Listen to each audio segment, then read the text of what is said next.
Okay, 3, 2, 1. Hi everyone, welcome to the China Experience Show. My name is Brian Michael Galvin. Our guest today is Jeffrey Towson. He was a #1 LinkedIn top voice in finance 2017, digital China and consumer China expert, professor of investment at the Guanghua School of Management at Peking University, private equity investor, advisor, and global speaker. Thanks for coming on. Thank you, I appreciate it. Yeah. So how's things going on? Like I saw basically on your social media platforms on LinkedIn, you've been traveling a lot. You've been to Philippines recently. What's going on? It's been fun. Yeah. I do a lot more speaking than I used to, and as digital China, that's most of my area. As that's kind of taken off, it's become a pretty big subject. It used to be a China subject, then it was an Asia subject. Now it's kind of a global subject. So it's Philippines, Brazil, Italy, France. I mean, it's all over the place now. For a topic or for? Well, like to travel there and then. I like them. I go there a lot. Like this is my, like if I'm not teaching or on business stuff, I tend to sneak away to Thailand or the Philippines and just it's pretty. People are real nice. Yeah, that's one of my go-to spots. And you often you go there also to talks and that kind of business as well. Sometimes, yeah. Yeah. Okay.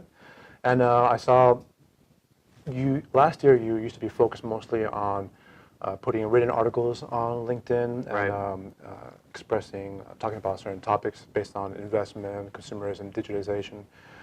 Now you're expanding into videos. Tell me a bit more about that.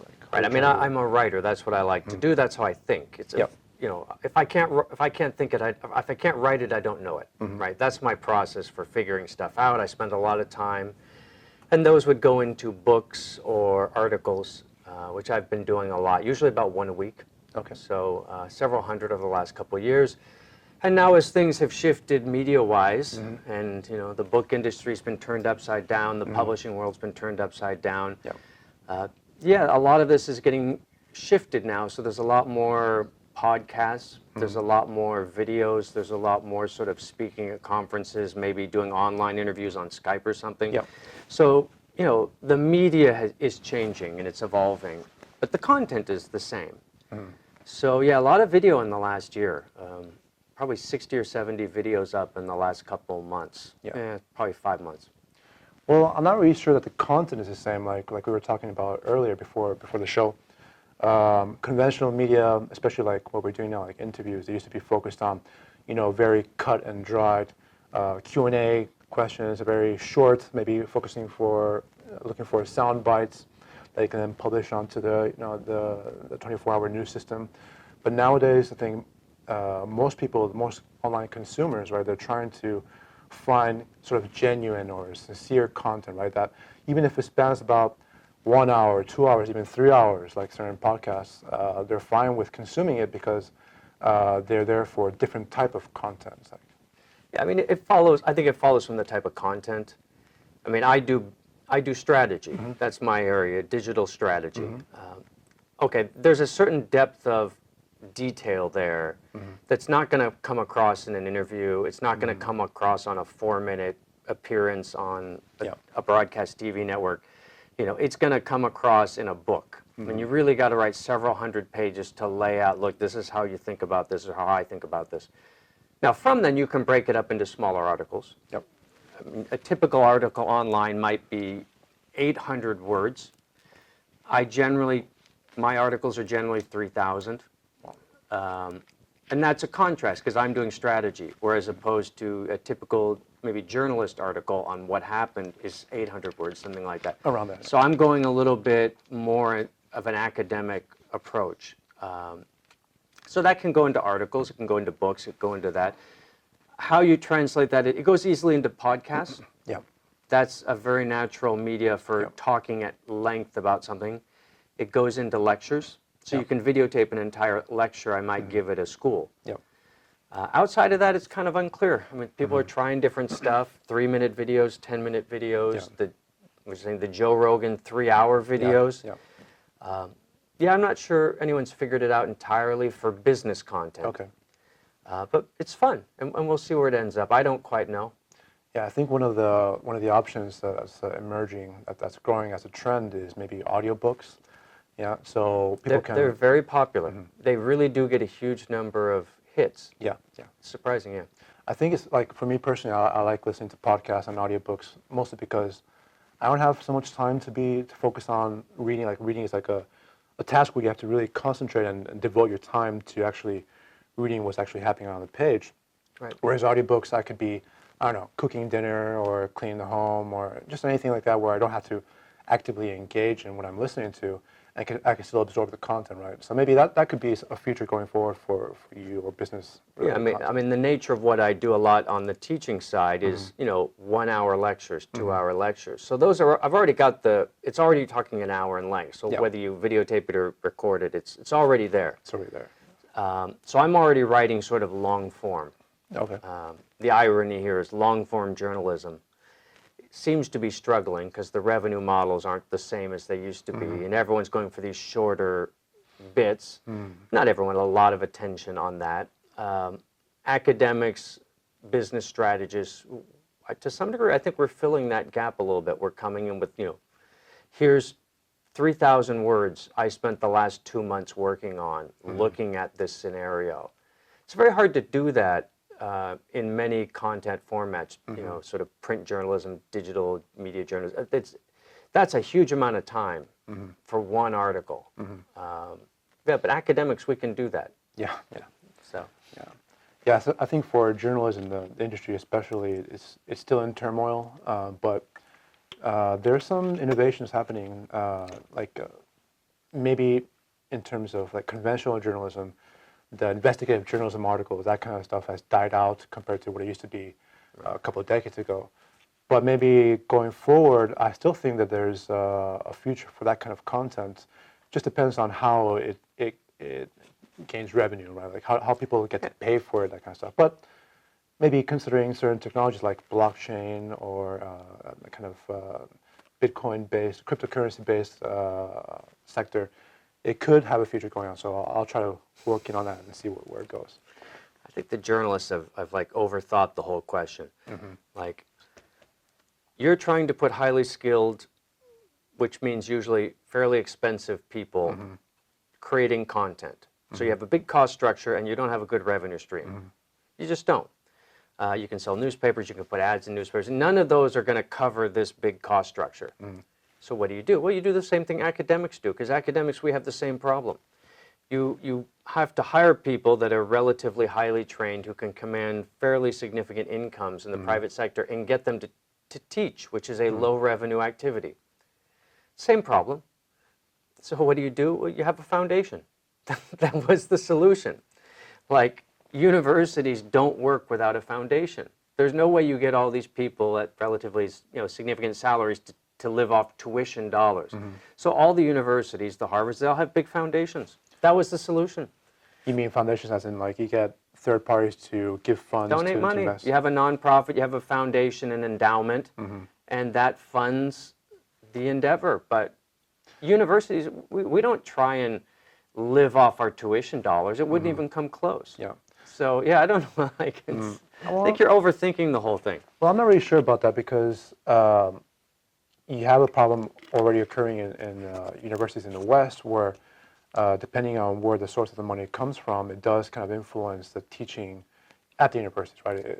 A little bit. It introduces a bit of a bias. So that thing is already happening in journalism, right, with ads.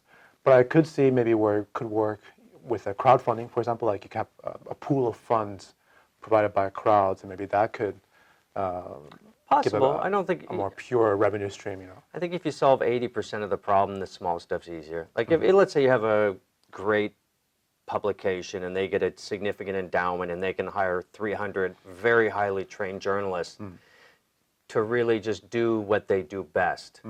Not go for clicks, not go for views, not go for, hey, here's what happened yesterday, let's all comment on that real quick. Real, the best quality of journalism. Let's just fund that with an endowment. Now you'll have some self-interest problems along the way, but you can generally point those out, and most every big business has some level of self-interest problems or conflict problems. But it seems, that I would read what that group published. So, but I'm an outsider, so what do I know? Well, I hope it works and eventually. So And then they don't ask me anyways. So, All right, so tell me a bit about your story. You used to work in New York, right? What brought you out of New York, right, and into Asia and that kind of stuff? Yeah, I mean, I was a doctor, or I was in medical school, but I was going to do medicine and business. I always knew that. So I was at Stanford Medical School, but back then the business school was right across the quad. Both schools were on the other side of the oval. Okay. So I used to run back and forth between class. Okay. And then after I graduated, I went right to Manhattan, and I was working in financial services, management consulting type stuff. It wasn't probably the best fit for me, but I didn't know much about business at that point. I was, I'd been trained in medicine. So that was a couple years of, the standard living in, office in Midtown, well, cubicle at that point in Midtown, heading out to LaGuardia every Monday morning, flying to somewhere, meeting with clients, doing strategy work for the most part. And I did that for 2 to 3 years. And it was fine. It was very good training. Yeah. I thought that was great. And then I started going more international. First with a client, which was a big Saudi prince who had hired the firm. So I went out to Saudi Arabia. And I ended up sort of going more and more international. It was Middle East, and then it was Asia, and then China. And, I've always sort of mostly kept a home in the U.S., but I've shifted more and more. I'm probably at least 50% out of the U.S. for the last 5 to 10 years. But what brought you specifically to China then? Like, what interested you to make a leap to come here and then to establish yourself here at Peking University? Yeah, I mean, it wasn't a real plan. It was, I've been working between the Middle East and the U.S. The Middle East is a lot of cross-border business. There's a lot of money there, but there's not actually that many companies. And most companies there are joint ventures with U.S. companies because there's not a lot of population to build everything you'd need. So you bring it in from Europe, you bring it in from the U.S. So I was working for a sort of a famous prince there, and I got good at cross-border deals between developing economies and the West, developed economies. And this is back 2005-ish. And that turned out to be a relatively valuable skill because back in 2000, nobody cared about the developing economies. Not really. It was not a big, well, they did here, but not in the West. It was not a big subject. Then the world kind of shifted, and everyone started looking at China and India and Brazil, and not as much the Middle East. And so suddenly I found myself with an interesting skill set that I was very comfortable in developing economies and the West and going between them. So I started coming out to Asia and looking around and working on a couple projects between there and the Middle East. And it was pretty obvious back then this was going to be the big game. I mean, it was going to be Asia. And specifically China, but it was going to be Asia. And so I said, all right, if I'm good at this scenario, or I feel comfortable in this area, we'll put one foot in Asia, China, we'll put one foot in the U.S., and we'll see what happens. Okay. That turned out to be pretty on the nose. And that turned out to be a good, now that's the logical reason, right? Okay, I'm not that logical. It has a lot to do with lifestyle. Like, I think it's very common. People come to Asia and they just like the life so much that maybe you rationalize it in your head a little bit. Oh, this is, I'm not dissuading myself or that. I just really like living here and I enjoy it. And I get very excited when I'm doing stuff here. So I still find it fascinating many years later. So that's probably half of it, just lifestyle. Like, what do you want to do? Exactly. And there's a lot of people like that here who just, half of my students are like that. They always ask, like, how can I have both? How can I live in Europe and China? I want both. For myself, that's pretty much similar as well, the situation. Because I decided to come to Asia just to explore it, to see what it was like. And then I started off working in Japan for about 2 years. And while it was great to have that different kind of experience, I'd never been to Asia at that point.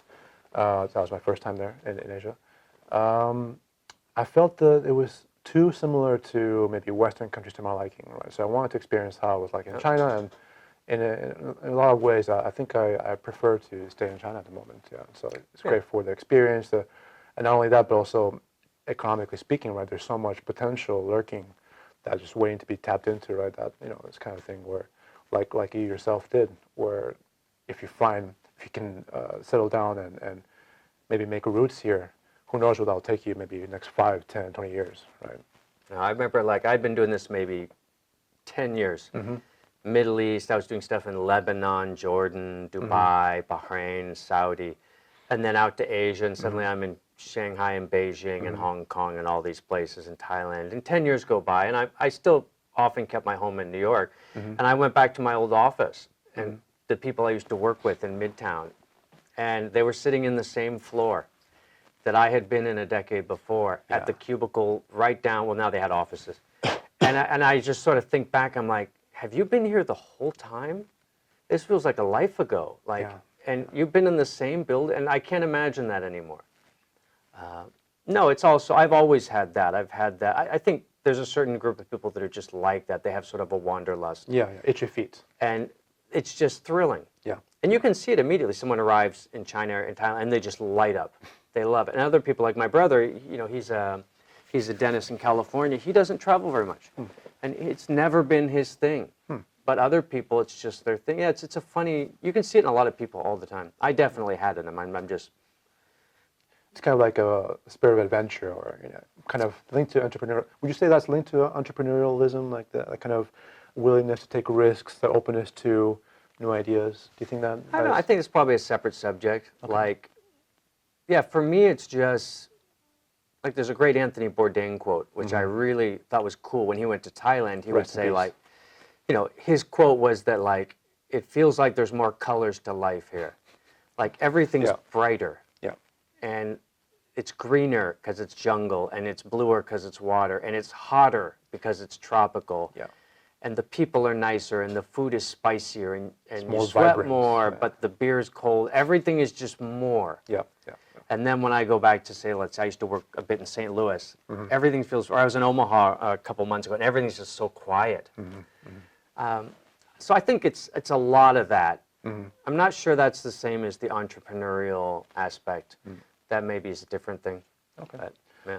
And you came to China then around 10 years ago, you said, like, what about 2006, 2007. So about, around 10 plus 11, years, 12 years, So in your time, since you came to China, your focus has you've been more and more focused into consumerism, especially digitalization in China, right? How has your experience been, like, considering how it was way back then to how it's developed now? Like, tell me more about that. Yeah, I mean, it's a world away. It's not, you don't have to go back 10 years, you go back 5 years. Yeah. I can remember, like, 2001, no, not 2001, 2010. People didn't talk about Chinese consumers. If you look at the numbers, they were not a significant force. Everything was being debated was, why don't Chinese consumers spend money? That was the topic of 2009. Why don't they spend?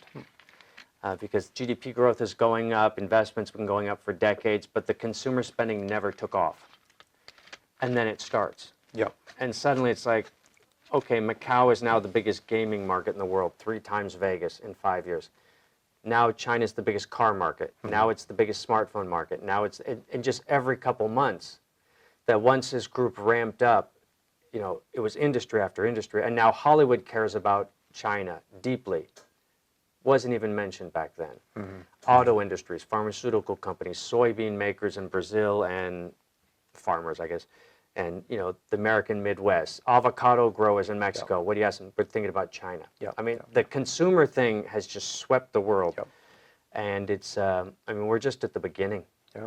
Well, like, at that time in 2010, 2011, that was only when, it was just around that time when phones, smartphones started to become popular. Not even a bit later, right, in China? It really started 2010-ish. Yeah. Apple comes in. Samsung was the big one, right? Samsung came in. Samsung was very huge. Then cheaper. Apple rolls in, did incredibly well. Yep. You look back 2010, let's say 80% of the smartphone sales in China were foreign smartphone makers. That falls away. Today, 85% are domestic. And the only 2 foreign makers here are really Samsung and Apple. But Apple just does amazingly well. Rides the wave of adoption. They probably hit their high point in 2015. That was when sort of the peak cell phone, that was sort of peak iPhone for China, and then it's been tapering down a little bit. So you had a good 5 years of just, you know, run up of growth as everyone got them. Now everyone pretty much has them at this point, but it keeps happening in other industries. Cars. Right now, SUVs are taking off. Foreign products, vitamins, all these. I mean, it just keeps hitting product category after product category. And when Chinese consumers discover something, or they get an income level, medium income level, where that is now affordable to them for the first time, the numbers just spike. They'll start spending. Yeah. And it's pretty impressive. They call it the takeoff points. Takeoff points. Yeah. But in terms of digitalization, the cell phones, the smartphones were really the critical points for that process, right, to take off in China, because through smartphones and connection to the internet, you could get access to all kinds of markets, and then you could pay things online. It didn't happen all at once, right? But in the last 5, 6, 8 years, that's really when, not so far back, but that kind of online marketplace and use of technology through cell phones really boosted the digitalization of various kinds of sectors, right? Yeah, I mean, I do consumer facing, right? So when you're talking consumers of China, you're talking smartphones. And you're talking sort of digital China. On that side, it's all the same thing. And it's not just, it was the smartphone, and at the same time, e-commerce was taking off. Digital payments were taking off at the same time. Logistics was being put in place, delivery people. All of that's happening at the same time. On the more B2B side, things are slower. It's not nearly as fast. If a new smartphone app comes out next week, everybody knows about it, and it becomes very, very cool. Yeah. Short form video is like very popular right now, and it can take off like wildfire. It doesn't happen as much on B2B like that, but yeah, anything that taps into that every consumer with the smartphone, it can really be amazing. But Alibaba was a big player in B2B and helped fostering it. They kind of, in my view of it, my limited view, Alibaba was the one that kind of built the foundations for all the other sectors to grow upon later on through their B2B business, right? Selling the Alibaba platform. I mean their first business was Alibaba.com, which was a B2B platform, a lot of connecting, Chinese suppliers with foreign buyers of various types. But they didn't really become Alibaba until Taobao and Tmall, which were consumer-facing platforms. Yeah, that's what I mean. Like that's what really took off and made them who they are. I mean, they still have their B2B business, but it ain't the big engine. Now, they are growing that, and they're getting into logistics all around the world, and it's moving fine. But no, if you look at the cash and the activity, it's the B2C business that's, I mean, it's pretty amazing. And then a lot of people have piggybacked that in various ways. Yeah. In your experience then in China, there's a lot of differences between the consumer markets here, in China, compared to the West. I was watching one of your videos that you posted to LinkedIn a number of weeks ago, and it was Pedro Aidar. He's from the AB InBev and Budweiser company, right? He's left now, so he's former at this point. But this was November, December-ish. So I think, back then he was head of craft and specialty beers for AB InBev China. Sort of long-time AB InBev guy. But now he's got a startup or something in India. Great, But he went on to Peking University to speak at your class, and he was talking about the differences in the consumer markets in the West and in China. And his example that he was giving was about beer consumption, right?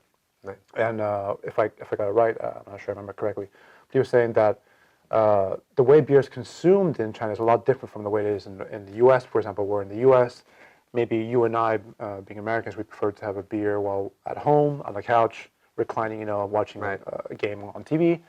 But that's not really the way it's consumed in China, right? He was saying that most Chinese people prefer to drink beer in restaurants, outside, in groups of people, like. So that's one example of the different consumer market types, right? Right. What are some other examples that that stand out in your mind that you would like to? Right. I mean, beer's interesting in China because beer has been here since the 1940s. I mean, it's actually before that, but that was when China became sort of a beer drinking country after 1940. There are breweries in every town started in that period, and very cheap. So everyone was drinking beer and baijiu. People talk about the spirits, whiskey, vodka. It's not so big. Tiny. No, it's a beer drinking country, but it's not people going to the big. Historically, it's not people going to the supermarket with the big shopping cart and taking home 6-packs and putting them in your fridge. It's not that. it's you walk down to the corner and there's a bunch of tables sat out and everyone's eating and there's beers, probably having a smoke. It's sort of event driven. It's at the location. It's recreational, but it's not the take home market. Now that's changing because people have apartments now that they're buying, and you need cars for that sort of thing typically if you have a lot of bags. But no, I mean the beer market has focused a lot on that sort of, how do you get it served in bars? How do you get it served in restaurants? Those point of sale. So that's different than, say, the United States for sure. You could look at other sectors like, things are different. Market share tends to shift fairly quickly here. Like if you look at like car sales by model, there are certain brands that are the leaders, certain, GM, Volkswagen, these companies. We know who the leaders are going to be every year. But the market share between them swings a lot. Like really it swings a lot. And people, I wouldn't say they're fickle, but there's a lot of volatility in the market as people just jump around and try new stuff. That's happening all the time. Now, it doesn't move outside of a certain core group of top products. But you see that, and you see it in smartphone sales every year when the new smartphones come out. We always look at the numbers, and it's like, oh, Xiaomi's up and Huawei's down. But last year, Huawei was up. And so you just see this fluctuation all over the place. I don't know if you call that fickle or volatility or what, but that's definitely like a China consumer trait that cuts across like almost everything. Yeah. So you mean that consumers are more willing to try new products when they come out, as opposed to being loyal to a certain brand? Is that? There seems to be a loyalty within a bucket of brands. Like these are the top brands for smartphones. Every year we know it's these 6 or 7. And so that seems to be relatively stable. But within there, it's just all over the map every year. Xiaomi was down a couple years ago. Now they're coming back up. They were hot a couple years before that. Yeah, we see that in almost everything. Okay. Then what about, so imagine that I'm trying to start a business here in China. What strategy, let's say I'm trying to sell, I don't know, a drink, bottle drink. What strategy could I take here in China that would be different from what I would take if I were starting a business in the U.S., for example? Are you based in China or are you based out of the U.S.? Based in China. New brand or existing brand? New brand. So completely new company, new idea. Yep. Okay. Yeah, that's pretty tough. Here's the problem. Everybody loves the China consumer story because it's amazing. It really is. It's one of a kind. The China competition story is also one of a kind. It's ferocious. Yep. There are brands everywhere. There are new brands everywhere. If you come up with a new one, you're going to have 20 copycats in a couple months. Everything happens fast. It's a difficult market. You generally don't want to play you don't want a fair fight. It's too hard to win. So you want some sort of advantage. That's sort of my standard thing to students, foreign companies, domestic companies. My standard question. What's your advantage? If your story is, well, I have a new brand, it's a good tasting soda, we're going to call it Brian brand, I'd say, okay, that you don't have an advantage. Get ready for a valley of tears. Get ready for a long, long haul. Now, if you have an advantage of some type, like we have a legacy brand out of Italy, it's a 150-year-old product that's got this great history we can talk about. We're going to come in through e-commerce. We're going to brand it this way. Okay, at least I understand where you're coming from. You've got a brand distinction. Maybe you've got a history. Technology, possibly. There's a new company we're talking about now called Luckin Coffee, which has just launched. Yep. And their goal is to take down Starbucks, which is a bit ambitious. It's cool. Yeah, it's very cool. And that was the question for them. Okay, what do you got? Don't tell me, oh, we're good at making coffee. That's not going to do it. Don't tell me we're good at getting locations. What's your advantage? So that would be the question for the new product. What's your advantage? And it could be, you could have a celebrity partner. You could have an online influencer. They have a lot of authority, a lot of credibility here, a lot of power. Companies out of like Japan, Australia, France that are where quality is critical. vitamins, milk powder, Yeah. products for babies. Those things, the fact that it's in Australia tends to be a big distinction. Yeah. And so you'll see those companies take off. But that would be the distinction they have, which is, they're a little bit more trusted in an area where it's critical. Although oftentimes they can be domestic and they just look foreign, but they're not. Yeah. The perception of what is foreign and what is domestic. It's also important. Yes, but most people, like if you actually ask people, here's a famous Western company, very popular. Do you care if it's foreign or Western? I'm sorry, foreign or domestic? And then you ask people, is this company domestic? And half the people will think it's a Chinese company. Okay. Like major Western brands, if like when you poll people, like half the people think that's a Chinese company. So that distinction is not exactly as important as people think. Okay. I think that example you gave about Luckin Coffee, is that how they're called?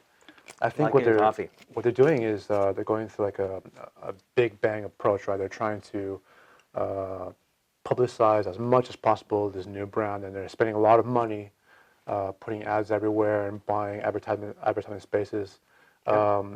Is that really something that could work? Because I, with my limited knowledge of the business, I would think that maybe the advantages would be very short term, and now, even if you could establish a small foothold, I'm not really sure something like that would last, like would imprint itself into consumer memory.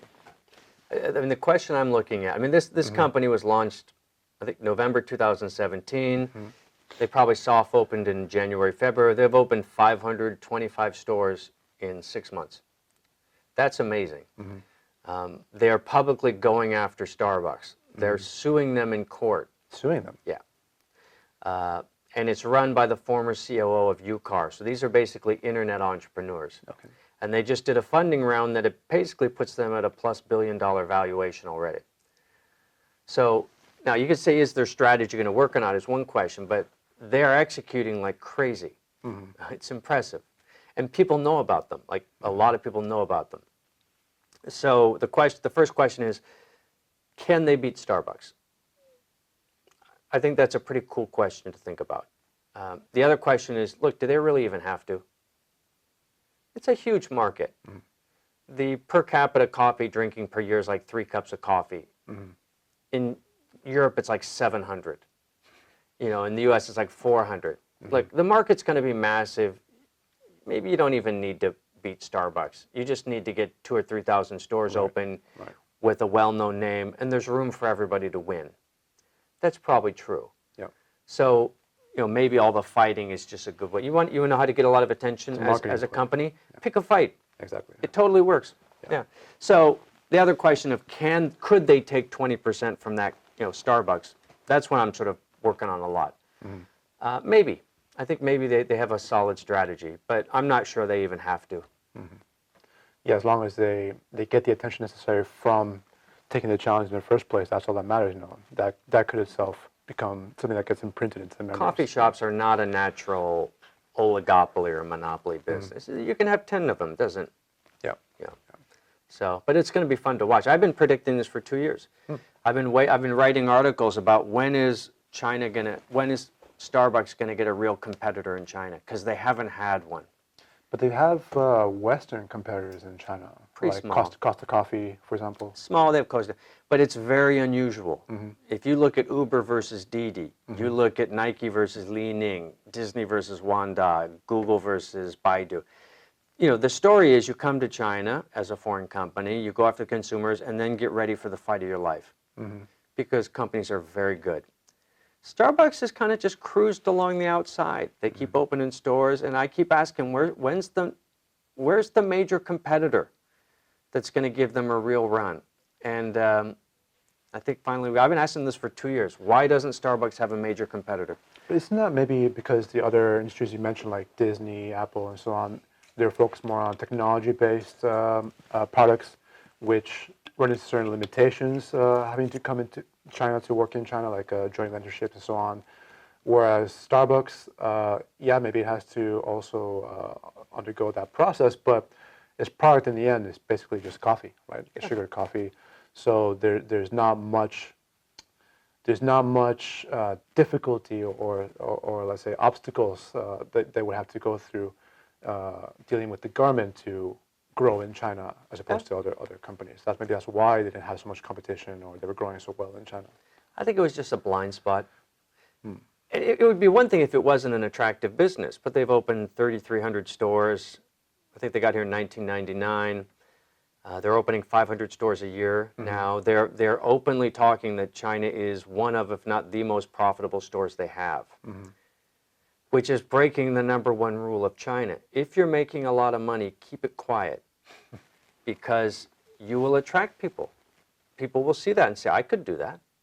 Doesn't look that hard to me. Like, you rent the store, you put in some furniture, and you make coffee. I'm pretty sure I could do that. Yeah. And what's the key skill that you need to fight? Real estate. Chinese companies are incredibly good at real estate. So I've just sort of been waiting, like, when is someone going to take them on?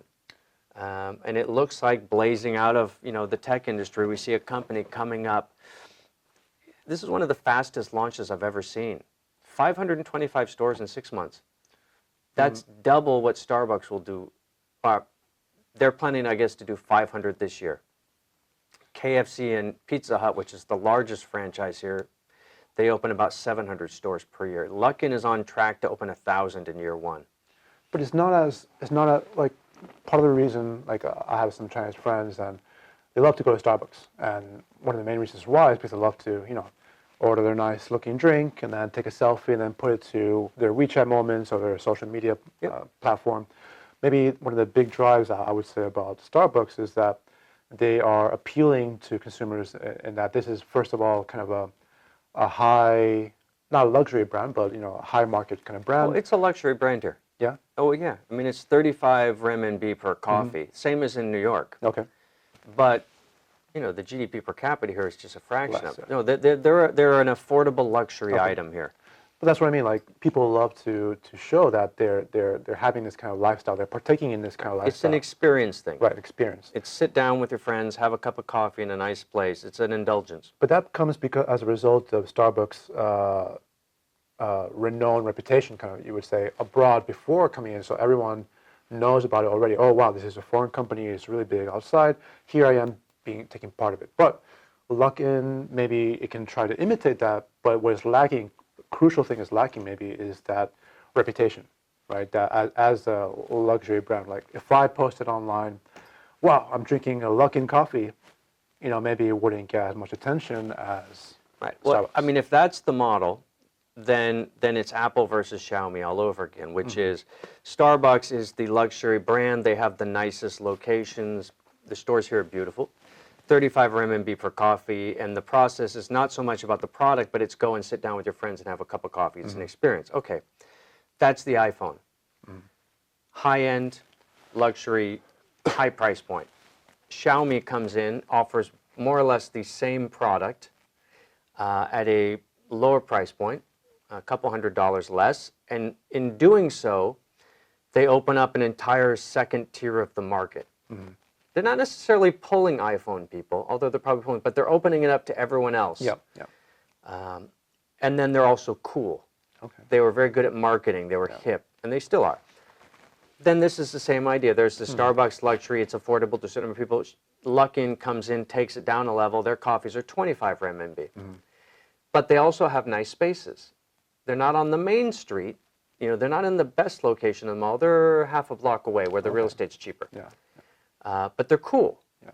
And then it's the same play, and we're going to open up this product to a whole nother tier of customers. Okay, I see. Yeah. Then that's how Xiaomi rocketed up. So it could be a Xiaomi strategy. So basically, they're fine with being number 2 as long as they get a good market share with that, right? Well, the other Xiaomi, the second tier is much bigger than the first tier. Exactly. In volume, not in profits, but in volume it is. So if that's what they're doing, that's a real good strategy. Yeah.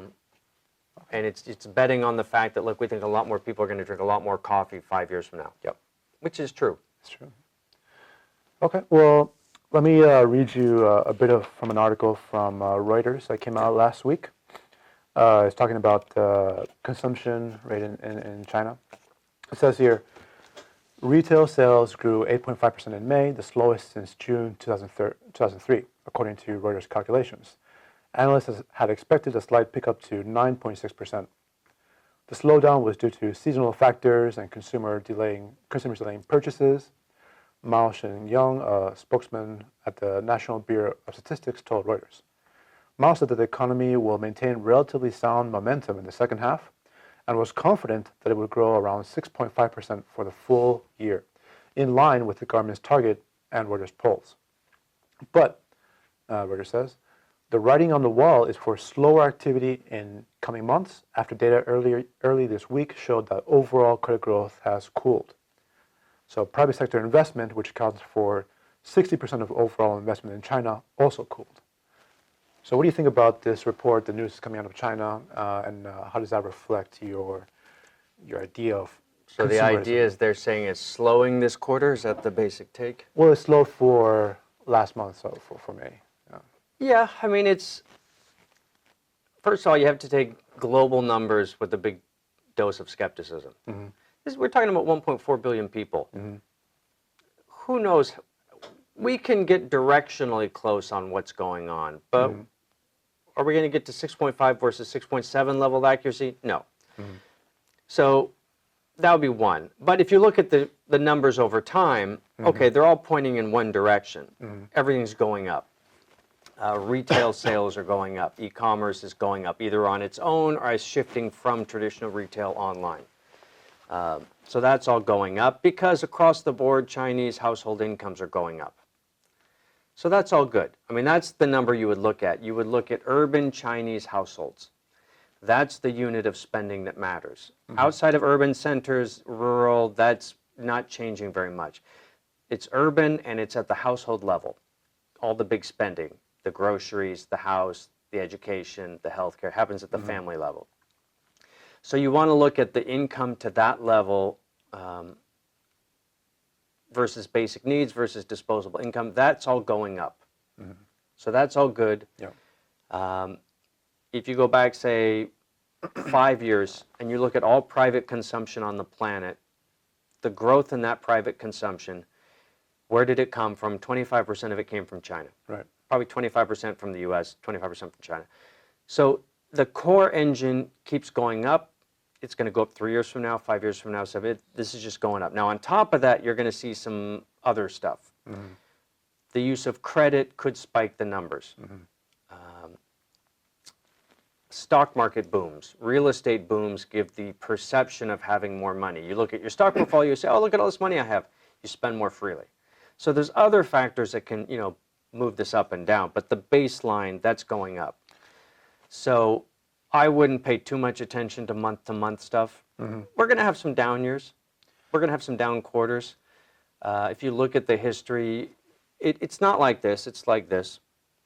But overall, we're going up. Well, I'm not so optimistic, perhaps, because you mentioned before that the economy was growing at a high rate.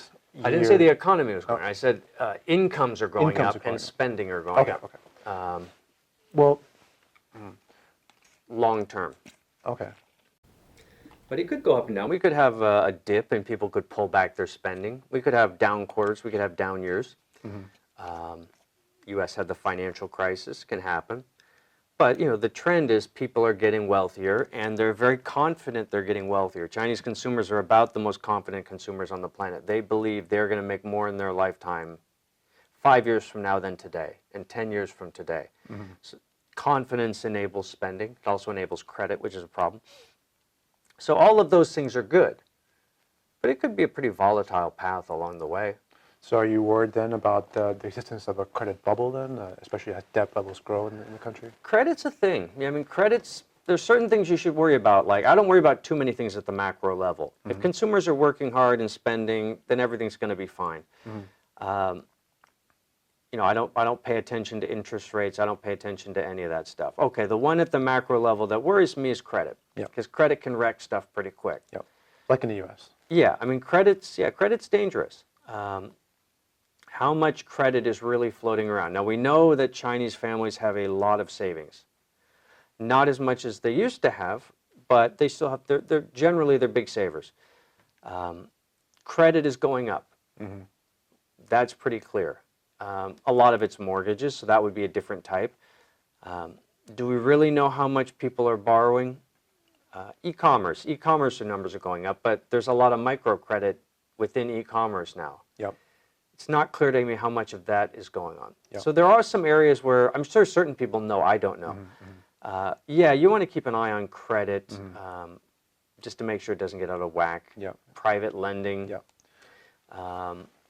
It could be a problem. I mean, if you look at most countries, at some point or another, the credit scenario got out of hand. I mean, look at the U.S. The U.S. is worse than many, if not most.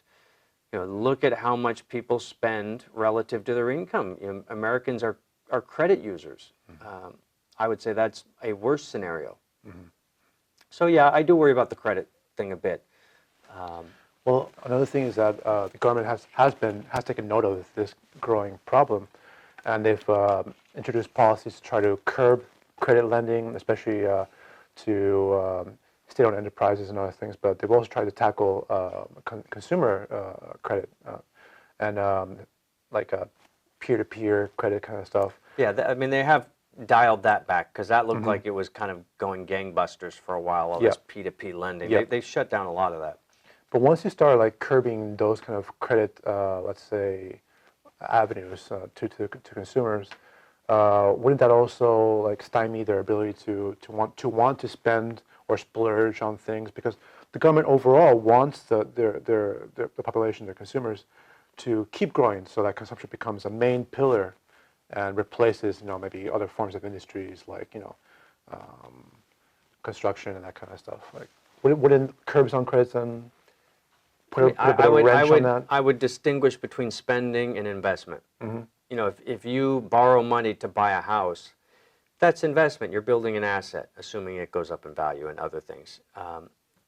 If you're using your credit card to buy shoes, okay, that's spending. You know, healthy investment is good, and I think there's a long history here of, at the policy level, at the individual level, of pain now for gain later. You know, this country was not developed based on let's borrow a bunch of money from abroad, which is what the U.S. did, and then build infrastructure. No, it was like, we're not going to use any of that. We're going to save, and when we have more savings, we're going to invest it, and we're going to grow that way. I mean, it's sort of a pain now, gain later approach. So I think you see a lot of that with people too. They're spending money on things like homes and their children's education, and let's save, and So I really love that. I think that's, if there's a secret to life, that's it in my book. On top, and then there's this other argument, which is, hey, isn't it good when people spend because that helps the economy? Yep.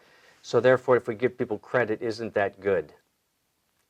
I don't really buy it. I'm not an economist. I know I don't carry any credit. Like, I just don't. I don't like it. I don't think it's necessarily good for me. I don't like owing a bank money. Yeah. So I know there's a lot of economists will argue that stuff, and it's not my area. Yeah. But I'm not convinced loading American families up with debt, which is what happened in the 80s. Right. I mean, American families did not used to carry so much credit. And then in the 80s, like credit card holding, they went crazy. I don't see how that's a good thing. Okay. I like frugal. Yeah. But then I don't run a country, so. Yeah. I'm pretty much the same as you. Like, I don't even have a credit card. I just use debit and save as much as possible. I think that's kind of like you were mentioning. That is kind of a habit, more or less. I don't want to make a generalization, but I think in China, like you were saying, it's more normal to see people saving and investing rather than spending outright and spending more than what they can afford to spend overall. Yeah, I mean, that's the thing. It's really shocking if you look at American family credit levels from the 60s, 70s, 80s, and 90s. It just ballooned. And, it used to be a pretty frugal place, and now it's, Yeah, what it is. So I don't know if I just don't buy the argument. I don't see how that makes sense. Isn't it better if we all save and invest in things rather than borrow money and just buy stuff? I think there's definitely needs to be a balance between the two, right? Because you can save to the point where you're living in penury while having the funds to have a better life, right? So you want to maybe spend a certain percentage of amount while saving another amount. That's probably the more sensible option, right? I leave that to the economists, Right. not my area. Okay. Well, let's move on to giving the Chinese customers what they want, exactly what they want. So that's one of your talking points where you mentioned in your articles, right? Right. That foreign companies should give Chinese customers exactly what they want. But what Not exactly foreign is companies, but that was talking about digital China, okay? which Digital China. is, and I wouldn't. That's not limited to China. I think Okay. that's a lot of places. The idea that you're seeing companies with, there's a lot of new digital tools we can use, GPS, smartphones, mobile payments, all sorts of things. One of the things that's letting companies do is give consumers exactly what they want. And that can be a pretty devastating strategy against an incumbent. Steve Jobs famously launches iTunes and he says, you don't have to buy the whole CD anymore, you can just buy the song you want. And that's actually kind of what we wanted. And all of us woke up to the fact of like, why am I been buying the whole CD my whole life? Well, because that's how CDs were made and put in stores, and that's how we bought them. But now once you can do it with software, you can just buy the song you want. Oh, and you don't have to go to the store. You can buy it right here on your laptop. Oh, and you don't have to carry that CD in a Walkman. You can play it on your phone. You can play it where you want. You can listen to it when you want. You know, he used sort of software to dramatically increase convenience and split the product up and give people what they wanted. And I think people didn't even know what they wanted until they saw it. Yeah. And then we all woke up to, yeah, that was crazy. Why was I doing that? That's a pretty common line of attack here right now, which is, you know, the bike sharing, which I write a lot about. Yep. That was a thing of, look, you don't have to buy the bicycle and store it in your apartment and carry a lock and a pump and a helmet and then take it out and take it home. I mean, when you want to ride a bike, walk over to that one, click it with your phone, hop on, ride it 50 feet, click off, you're done. Yep.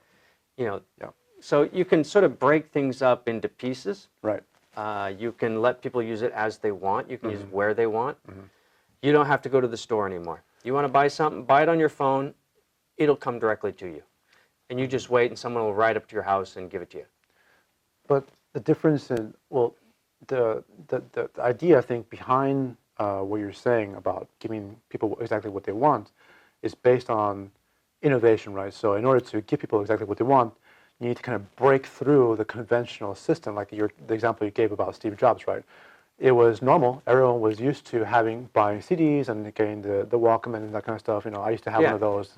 But in order for Steve Jobs to break that mold, right, he had to create something that no one had thought of before, right? So it's not as easy as just giving people what they want. Well, he didn't create. He just took existing tools, mostly digital tools, and applied them to an industry. I mean, he wasn't creating new stuff in that sense. He was taking technology and using it to reshape existing industries, which, you know, these industries like buying CDs, they had been shaped by what was previously possible. You got to press the CD, you got to put it in a truck, you got to take it to the store. People walk to the store, they buy it. Yeah. And also the fact that businesses had built into this system things that were profitable for them, like, hey, you got to buy all 10 songs. Yeah. And if you're doing either of those things, that is a pretty dangerous strategy today because there's too many cool software tools coming out, and people can use that to come at you. The bike manufacturers who are like, hey, we sell bicycles, we manufacture them, we put them in the store, you come down and buy one. They didn't see this coming. And suddenly, let's say, I don't know how much of their business got hit, but like half of their business got wiped out in maybe 6 months or a year. So this idea of like, whatever business you're in, you better be giving consumers exactly what they want, because if you don't, you're leaving an opening. And there's software tools are letting us do that more and more every year. So don't think you're going to get away with that. Someone's going to come at you sooner, probably later than later. So in essence, what you're saying is kind of like innovate before someone else does, right? Get the idea, find a way, Purify. Find an insight into what people are maybe might want to have in the future, and then try to find a way to bring that to the market yourself or in your company, right? Right. I mean, just what do consumers want? Okay, they want the item. When do they want? They want it now. Like, give them what they want, how they want, where they want, when they want. Yeah, but what I mean is it requires a bit of a level of foresight that not everyone will have, right? Yeah. I mean, I want a pizza right now. I pull up my phone, Dominos, click, pay, within 20 minutes, someone rides up and hands me a pizza. That's giving people what they want. Like, and companies that aren't moving towards that as an ideal are probably going to get hit because other people will. But in that example, maybe 10 years ago, that would have been what you wanted at the time. But maybe right now, even though I have that capability to just use my phone, order a pizza, and in 5-10 minutes it'll be here. No, I want it exactly right now, maybe within 2 minutes. We don't have the technology to create that. Like maybe in the next 10-20 years when we can maybe, I don't know, teleport objects, maybe that could be. There's actually a Domino's 50 feet that way. Oh, okay, but well, yeah. I keep that in mind, yeah. So we could make the 2 minutes. No, I mean, you're still limited by certain Technologies, physical aspects of the world. But it's definitely pushing that direction. If you're on Jingdong, it's 11:11. You buy by 11 in the morning, you get it today. You buy by 11 at night, you get it tomorrow morning. That's the standard. And if you come in and you're not offering that, you're not going to win. Yeah, you're not even in the game. So, no, I mean, there's limits on what you can do in life, but the trend is all one direction. Right. And you're better being a leader than a follower in that stuff. Definitely. It's a common attack for internet companies here to use that as a line of attack against an established industry and take a bit of their business. I think one of the big tools that those internet companies are using nowadays is machine learning. So they're using a lot of big data-driven analysis and through these algorithms that basically predict what consumers or where trends are going. Because that's basically what machine learning is, right? They gather a large amount of data, which it would take you or me maybe years or decades to sort through, to pile through, right? Or we couldn't do it. The machines are doing a lot of stuff we're not capable of doing. Yeah, exactly, yeah. And these machine learning algorithms, they're finding trends, which then people like you and me can take a printout of and say, okay, well, this is where maybe the market will head is heading towards, and then maybe we can try to give those customers what they want, not 5 years from now, but next month. I don't know about the trend side. I know if you look at what's happening on the ground now, what these machines, the AI and all the stuff and the big data is good at, like one area you can see is logistics in China. Very complicated. I mean, if you're running a national e-commerce company here, like a Jingdong or an Alibaba, you have thousands of points in your logistics network. You have the warehouses, you have the cold chain, you have the distribution points.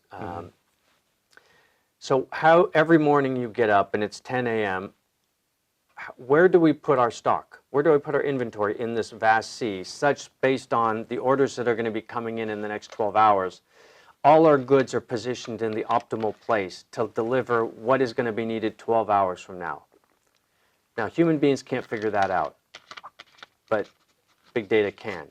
And so a lot of these like logistic networks and the supply chains, that's what's happening. It's just too hard.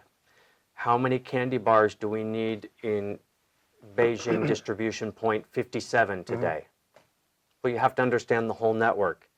And that if we're going to pull from there, that means we're not going to pull from there. But only some of those items we want to pull from that. The others are more expensive. We actually want to pull from this and ship it. And you can't figure that stuff out. It's not possible. So the machines do that now, and it just clicks up to the user. I'm pretty sure the works. It clicks up to the user. Would you like to shift so-and-so from location A to B? Here is the estimated benefit. And the supervisor says, yes, click. And then that's how things move. They do it with the bikes, too. Like, where do we put all these bicycles around town such that we maximize ridership at Thursday at 5 p.m. and it's raining in Beijing? What is the optimal positioning of all the bicycles such that we maximize ridership?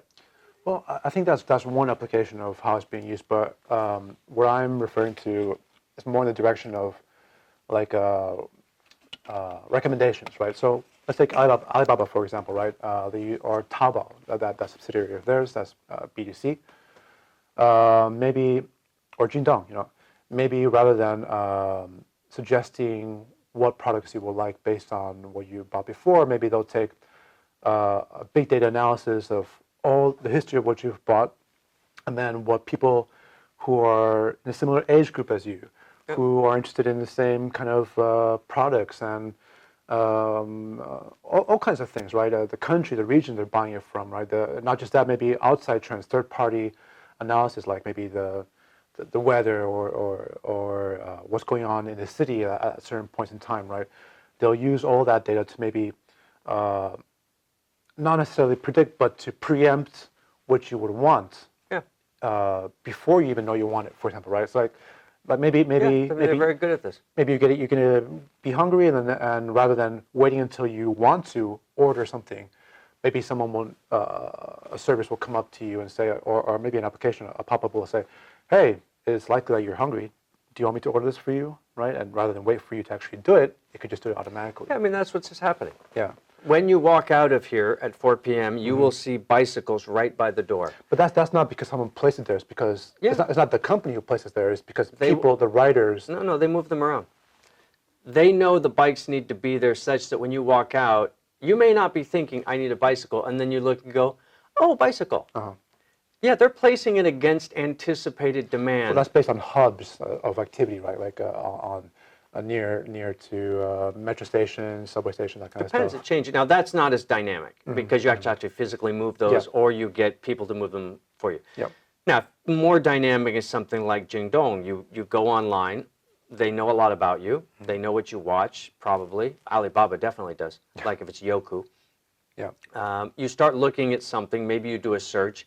What you see will shift based on what you're looking at. You know, they will update, and show you certain things that integrates all of that. What they know about you in the past, what they know about people in general, what they know about demographics like you in general. And what you're looking at, you know, the list will be curated in real time to maximize its value to you. And that's a real powerful advantage. And one of the funny things that comes out of this is the more people shop online, the more they spend over time. So you spend more and more time, let's say watching videos, you will spend more and more time watching videos online because they will keep giving it to you, teeing pushing you it up to you. good stuff that you actually wanted. Yeah. But you will also end up spending more money if you're on an e-commerce site as you stay on, let's say, 1 year, 2 years, 3 years later down the road. They're improving the service to you as you go. Yeah. And non-smart systems, shopping malls don't do this. When you walk into a regular store, there's nothing like that happening. So you don't see this like continual increase in usage in a physical store, and you don't see it in traditional online retailers without this dynamic happening. Yep. I mean, it's really powerful. And then you can tie into other stuff. It doesn't have to stay to e-commerce. Right. Then it's like videos, social media, delivery, O2O. Everything. All these other things start. It's awesome. Combining it. I mean, it's awesome. I spend a huge amount of time just playing on Amazon or Alibaba, or watching videos, and it's great. But that's what I mean. Like that maybe the purification of demand idea, right? Giving them exactly what they want using the help of machine learning and AI. I would say it's different. I mean, purification is more about, I think, removing artificial barriers to how people have been doing things in the past. Turns out we didn't really want to own bicycles, most people. I don't want to own a bicycle. What a pain. Got to lug that thing up the stairs. Turns out for me, the ideal riding is I walk down the street. If I feel like it, I can click it and I can ride it. That was removing an obstacle, which is why I think the demand takeoff was so high, because the demand was already there. Now, I think this is different. I think this is an increasing level of demand where we are discovering things we didn't know we wanted. And we're discovering new things all the time. And the level of demand is actually increasing, and the service is better than we've ever seen before. This is like a removal of an existing system, a cleanup. It's a bit different. This is something new, and it's like Amazon's amazing. Like what I really want is, like, the next thing will be like the delivery will just go into your apartment directly. Yeah. And I was talking with someone at Jingdong about this yesterday. And I said, look, my ideal scenario, because I don't cook and I don't really like going to the shopping center and all that stuff, I want to walk up to my refrigerator, which will be a smart refrigerator tied into Jingdong's ecosystem. I'll open the fridge door. There'll be 5 Coca-Colas in my. I'll take one. I'll close it. I'll go on with my life. The next time I come back, I open my door. The 5 will be there again. Automatically. Yeah. And I'll have no idea how it happened. I don't care. Now, it'll be billed and it'll go and someone came in and put it in. But that's my dream. Like, where do you go to get soda in life? Well, we go to stores. No, I just go to the fridge. Why? Because that's where the sodas are. Well, where did they come from? I don't know. I just know when I want sodas, I go to my fridge and there's 5. And when I come back, it's replaced. This is how billionaires live. I mean, that's great because, I mean, it's great as a thought experiment, like thinking about it in the future. Next year. I mean, yeah, I know it's coming up, but I'm not really sure whether it's a great idea overall because it depends. Like you maybe know your limits. You know exactly what you want. You have a certain sense of self-restraint. You're not gonna buy things you can, right? But it can be abused by. Oh, it'll induce usage. Oh yeah, it'll induce demand. It'll kind of. It's designed to squeeze everything, all those pennies out of your pocket. That's basically what they want, right? One way to say it's a business. It's another thing. It's like we make everything convenient. If you want it, it's here. I would say that's good. Now, yeah, the truth is it'll probably drive usage. Yeah, there'll probably be some funny stuff going on that won't be awesome. But I would say overall, it's giving people what they want, which is generally a good thing. Okay, if it's too much alcohol, maybe that's a problem. But yeah, it's I used to hang out with billionaires. You think Bill Gates goes to the supermarket? He doesn't go to the supermarket. He just goes to his fridge and everything's always there. We'll be living like that. Well, this is kind of tied into what I was talking about before. Maybe it's a bit not your area of specialty, but considering even what's happening right now in the U.S., for example, with Facebook, right? They got into trouble recently in recent months because of the advertisements. Yeah. It's a bit different, but I want to try to link it to this idea, is that they're trying to manage your expectations or your opinions by controlling what information you receive, right? So they're creating kind of silos, or they're enhancing the echo chamber or confirmation bias effect that social media has and internet in general has, right?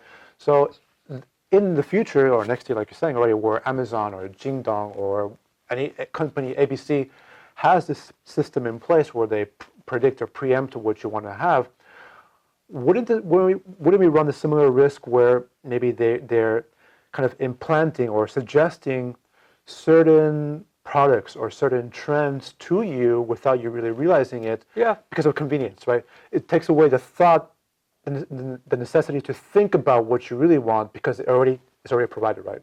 Yeah. Because you never end up thinking, hey, I like this brand, but you never think about, wait, why do I like this brand? Because it's always around me, because it tastes good, because, it takes away a certain sense of freedom. That's what I think about. Right. I mean, there's a risk about that, I think. Like a lot of products and services are based on serving, or you could say manipulating, certain aspects of human behavior. Caffeine and sugar. Every soda's got a lot of caffeine and sugar? Why? Because we could it tastes good to us, we get a little hooked on it. Caffeine and sugar would be one, cigarettes would be another. Those are maybe problematic. Entertainment. You go to the movies, it makes you feel good. The movies are designed in a way to make you feel good. Of course. Music makes you happy. It has a very powerful effect on your brain. It is designed with certain attributes to make it more appealing to your brain, and you feel good listening to it, even if you don't know why that feeling comes from. Yeah. So a lot of businesses and services are like that. Now, tables, no, there's not a lot going on with human psychology for tables. Like machine-human interfaces, and I think that's the key point, machine-human interfaces seem to be unbelievably good at that sort of, whether you call it service or manipulation, in a way that regular products could not do. And one awesome example is gambling. Yeah. If you look at traditional gambling, we play cards, there's a lot going on with psychology in this, and there's a lot of addiction that can build. Once they shifted to machines, to slot machines that are digital, usage went through the roof, because it turns out the machine-human interface was amazingly good. And they will talk about, if you ever look up companies that that build slot machines, they talk about things like time on device and how can we engage people more such that we maximize the time and the intensity they have of time on device. Video gamers do this too. So, social media, there's definitely something powerful going on with regard to the interaction of people and a social media platform, which is ultimately a computer or a network. That, let's call it network person interaction. Yeah, there's something really powerful going on there. And it looks like it has a lot of bad aspects, or at least significant, the unhappiness levels of teens, of women in particular. You can't ignore those numbers. So something is going on there. Now, will we see that in terms of me buying I buy a lot of consumer electronics. Do I think I'm going to get that manipulation of me on an e-commerce site buying electronics? No, I don't think there's anything nefarious going on with that. Online gaming, yeah, that's a problem. So, we see aspects of that in a lot of businesses. Some are fine, some, you got a point. Look, cigarettes are addictive, that's a problem. When you move it on to machine human, it looks like a lot of that stuff gets a lot more powerful across the board, including the bad stuff. It's a big deal. I'm not on Facebook. I don't use it anymore. I think it made me unhappy. And I think I spent time being angry about things. And I turned it off, and I feel better. I don't think that's just me. I'm also the same. Like after the news came out a few months ago about Facebook using data with Cambridge Analytica, I immediately after just delete my entire Facebook, and I haven't been using it since. I'm not on any social media platform now except LinkedIn. I'm on LinkedIn every day. I love LinkedIn. Yeah, because it's more simple. It's not simple. It's more pure, like purification of demand. It gives users exactly what they want. It's business content. I get awesome business content every morning. Like, it's my primary source of data, and I follow like publications, a site like yours, and I would also follow just professionals, kind of like me, who write. And I have, people I follow who I think are amazing at what they do. It's my number one source. I love that one. So there's a positive social media, and then there's,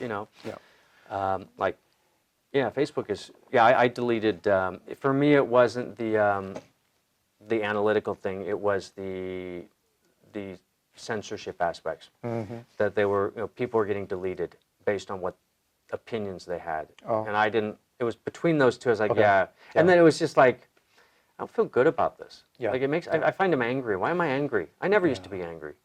Well, there was some research done that actually clicking the likes gives you an actual dose of, I'm not sure if it's serotonin, something like that. It's a variable response. There's a whole lot of, they build into these things. There's a book called Addiction by Design. They build into these things various things that they know, you check in the variable response. The variable, like I post something, how many likes did I get? That's a little bit similar to I pull the slot machine, what happened? It's that variable rewards thing. There's a whole lot of that going on. And the aspect of comparing yourself to other people and maybe seeing yourself as less compared to accomplishments. I think envy is a big part of it. People are posting their highlight reels on Facebook, and then of course, when you're not doing that, it's kind of like there's a decent amount of envy and there's a decent amount of bragging. And you don't call it bragging, but it is. You call it sharing. Well, it's humble brag or whatever. It's like, I'm so happy I just won this award. I catch myself bragging. I'm like, why am I doing that? It's something. I decided it wasn't good for me. Me too.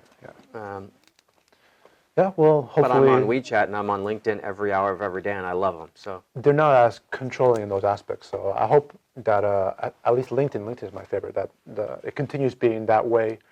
It doesn't try to introduce algorithms that kind of manipulate your expectations and stuff like that. So we'll see how it goes. Who knows? Considering though the fact that these algorithms and machine learning algorithms are becoming more popular, and that more and more industries are becoming digitized, how do you see that impacting job markets here in China? Right? In my opinion, based on what I've been reading, Bill Gates, for example, he said that one of the most important job sector that the young people should focus on learning about is computer programming, right, or computer-based skills, right, that kind of stuff, and not just and a regular computer programming like Python or C or whatever. But increasingly, I think the next 10, 20 years, it will be people who are able to interact with these machine learning algorithms, or are able to interact with AI, or to feed these machines data in a way that machines will understand.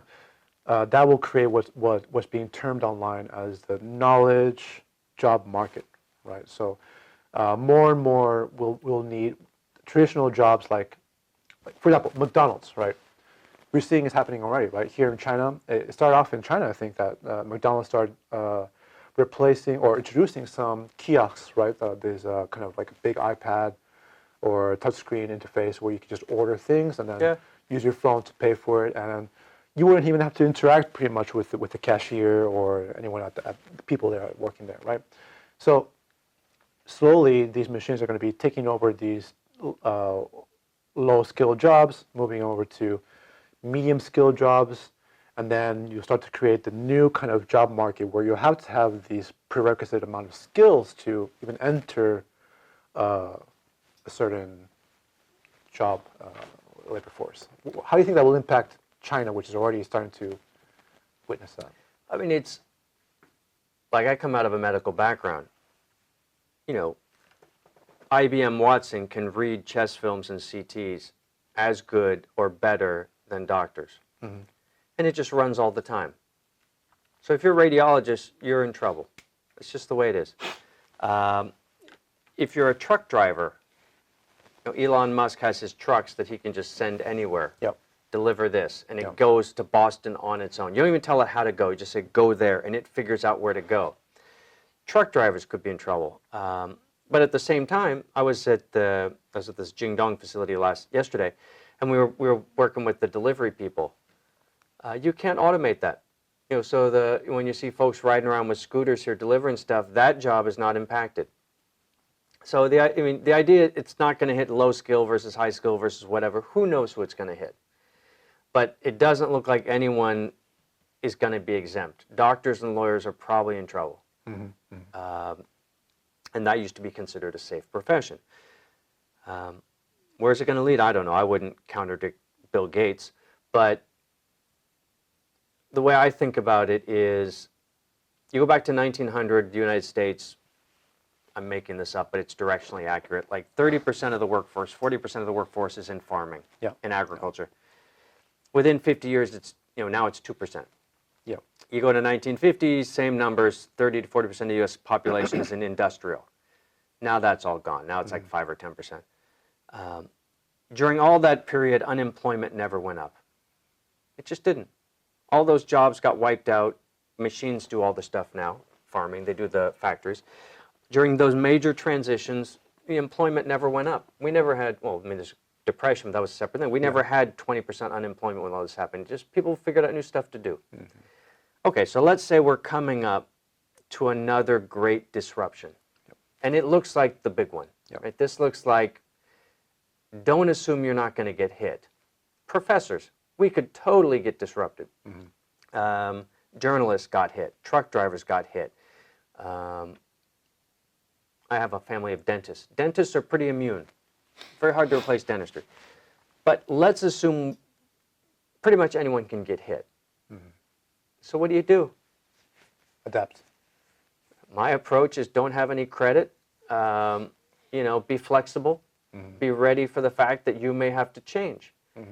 And doctors, which I used to be a doctor, so I'll criticize them, they are not very good at that. Business people, we are quite good at that. If there's a great business on Wall Street and securitization of mortgages and everyone's doing well, and then that industry gets wiped out because it was pretty bad, the next year they're all doing something else. Mm-hmm. We don't miss a beat. Stay quick on your feet. Yep. Don't have a lot of debt. Keep some cash. Yep. But get ready to move. Yep. Because this could be big, and I don't know anyone who knows where it's going. Like, you can see who's going to get hit. Checkout people, those are automated pretty quick. Services as well, the service sector. Some services, some not. Dentists seem to be in good shape. Radiologists seem to be in trouble. One of my business partners is an emergency room doctor. Mm. He's got no concerns.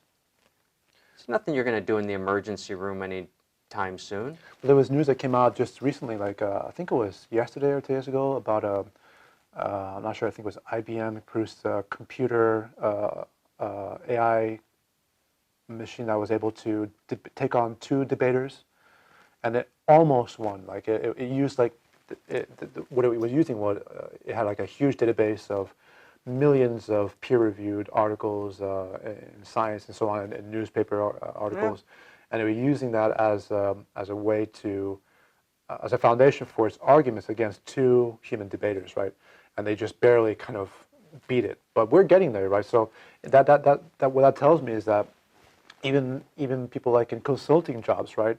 They're going to be at risk, and even journalists as well. And I'm not even sure about the dentists, whether they will be safe as well, because you can get like a machine that's infinitely more precise in how it deals with, mechanically, I mean, right? Yeah, but it's hard. I mean, it's hard to do that stuff in someone's mouth, and they've got 6 problems, and they're 75 years old, and they got 9, At a certain point, it's a little, but anything that can be repeated seems to be a problem. I was at a conference in Manila giving a talk, and we were having the same conversation late at night, all the speakers. And my basic take was, look, this all feels like rationalization. This all feels like psychology masquerading as analysis. Let's start at the end. Let's assume everything we do can be done better by machines. Not just a little bit, a lot better. What does that world look like? One, it's not clear to me that's a bad thing. It looks to me like that's a pretty awesome thing. Okay, I like the Avengers. The new Avengers movies come out. I have to wait a year for the next one. What if AI could create a new Avengers movie every 24 hours? That was as good. What if they could write like a hugely popular pop song? Despacito. That was the big song last year. What if AI can write a song like that every day? And we get these every day now. Oh, now if you're in that industry, that's pretty life-changing. But for us, hey, that's great. I would love to have all that. So what if these things write poetry and play chess and diagnose patients? What if it does all of that better than us? Then there's not going to be much of a need for consumers, is there? Because they'll do everything better than us. They'll even consume better than us. That might be the future. Right. That might be the future. But Who knows? I'll play devil's advocate a little bit. Like I think maybe there is a future in the sense that even nowadays we're seeing trends like in the U.S. where people they're tired of mass-produced products, right? They want to have maybe the artisanal kind of experience, right? So maybe experiences will be what's going to be the new kind of emerging sector where people can work in, right? Providing experiences that are unique, right? Or something that is sincere, like we're talking right now. Even the media news industry has been disrupted by the internet, right? And before, what we used to get was normal and expected, but it wasn't necessarily the most sincere product you could receive. But now people have access to better sources of information, and there's a growing appetite for sincere content, right? Like we're seeing online through podcasts and videos and so on.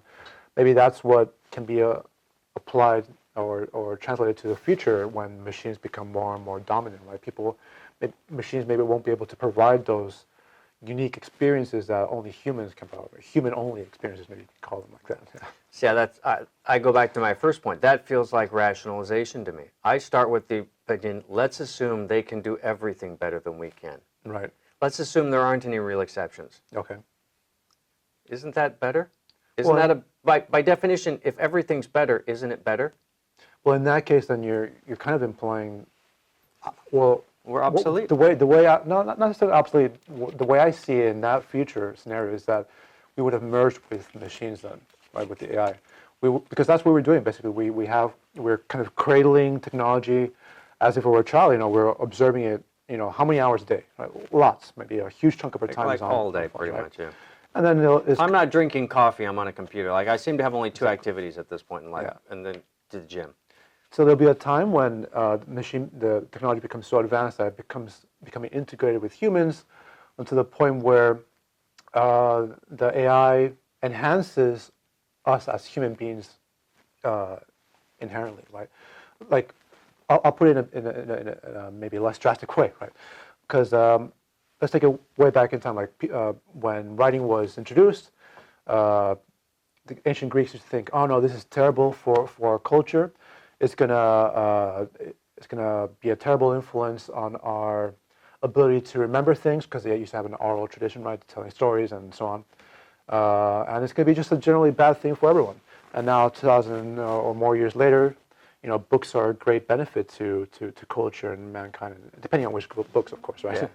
And we're having the same reaction more or less to technology, right? We think, oh, well, compared to what we knew 5-10 years ago, technology is going to disrupt everything. It's going to be chaos. It'll be terrible. Maybe there will be chaos in the short term.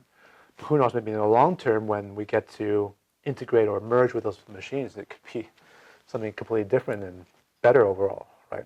That's just my kind of outlandish kind of interpretation of it. Yeah, I don't have any idea where it's going, Yeah. but I'm assuming everything's changing. It could be. Like, think of how far it's been in 5 years. We didn't talk about AI 5 years ago. No. Now the cars drive themselves. Yeah. A couple years. Yeah. I mean, where will we be in 10 years, 20 years, 50 years? Yeah. I probably won't be here, but that's all right. Well, with advances in medicine, you probably will. Well, that's another whole... Are we going to be the last generation of humans that die? Am I going to be in the last wave that didn't live forever? That would suck. I think some people did say, some people were theorizing that the first human who is past 150 years old has already been born. Right? Yeah. Oh well, what are you going to do? Okay, well, let's should change topics a little bit. Yeah. Let's go on to the sharing industries that you are an expert on, like mobike and bicycle sharing stuff. You wrote an article maybe a year ago or so saying how mobike and these bike sharing industries were not bike sharing. They're not sharing. What exactly do you mean by that? Right. I mean, there's 2 points here. The first point is, as we describe sharing, this is not sharing. Mm-hmm. It came after ride sharing, right? Ride sharing was the big story. It was Uber versus Didi. It was awesome. They're fighting like crazy, billions of dollars of subsidies. We all got cheap rides around China for like a good 6 months because they were all subsidized.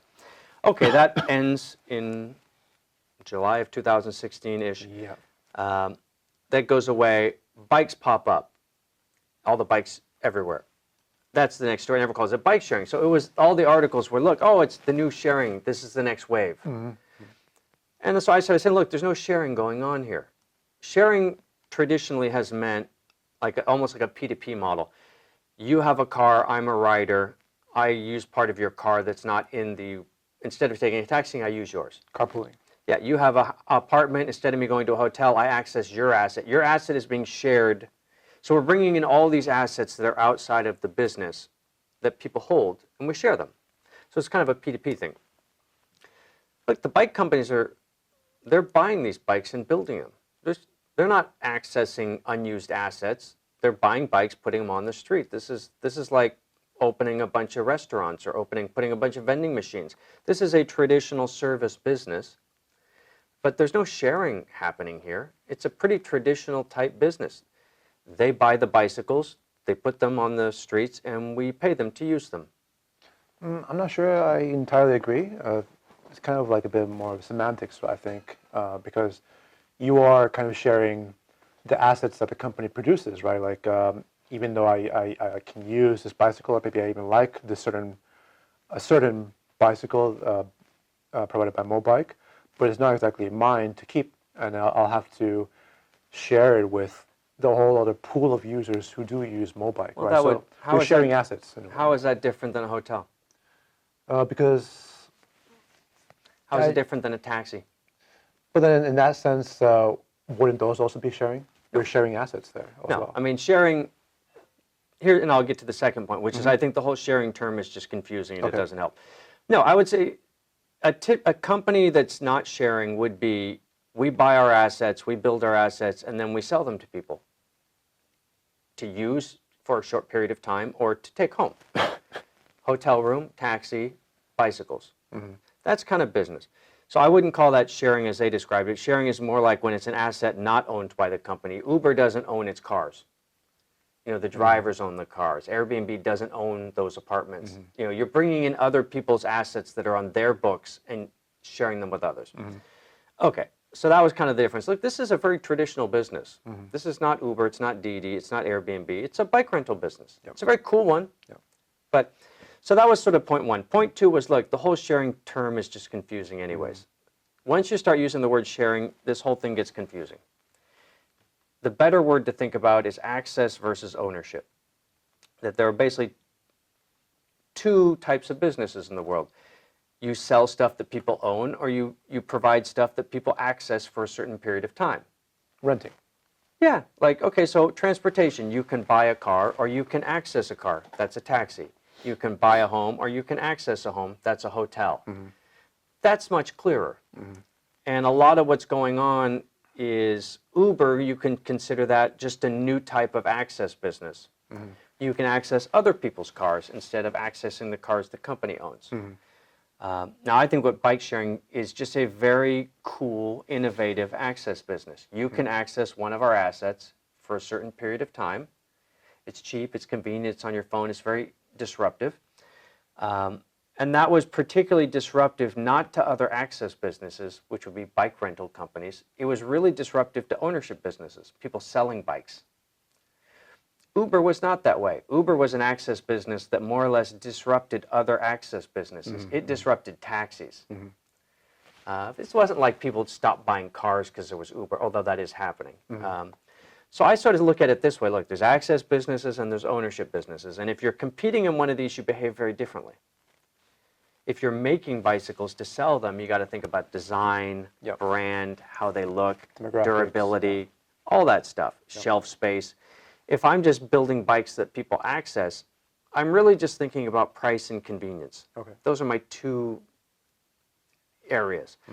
Very different business. And consumers view these businesses very different. If I'm going to buy a bike, I think about a lot of stuff. If I'm just going to access it for an hour, convenience and price are probably the two.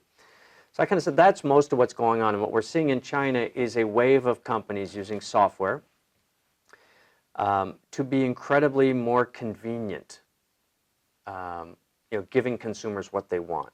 Bridge the gap between like third parties who would have to maybe arrange you to rent a certain thing, right? It depends on the business. Didi was definitely using third-party assets, sort of sharing, drivers. Mobike wasn't. They were a very disruptive access business that used software in a very clever way to make it more convenient, cheaper, easier. But there wasn't really any sharing. So that's why once you get into this term sharing, it's like, can I share a song?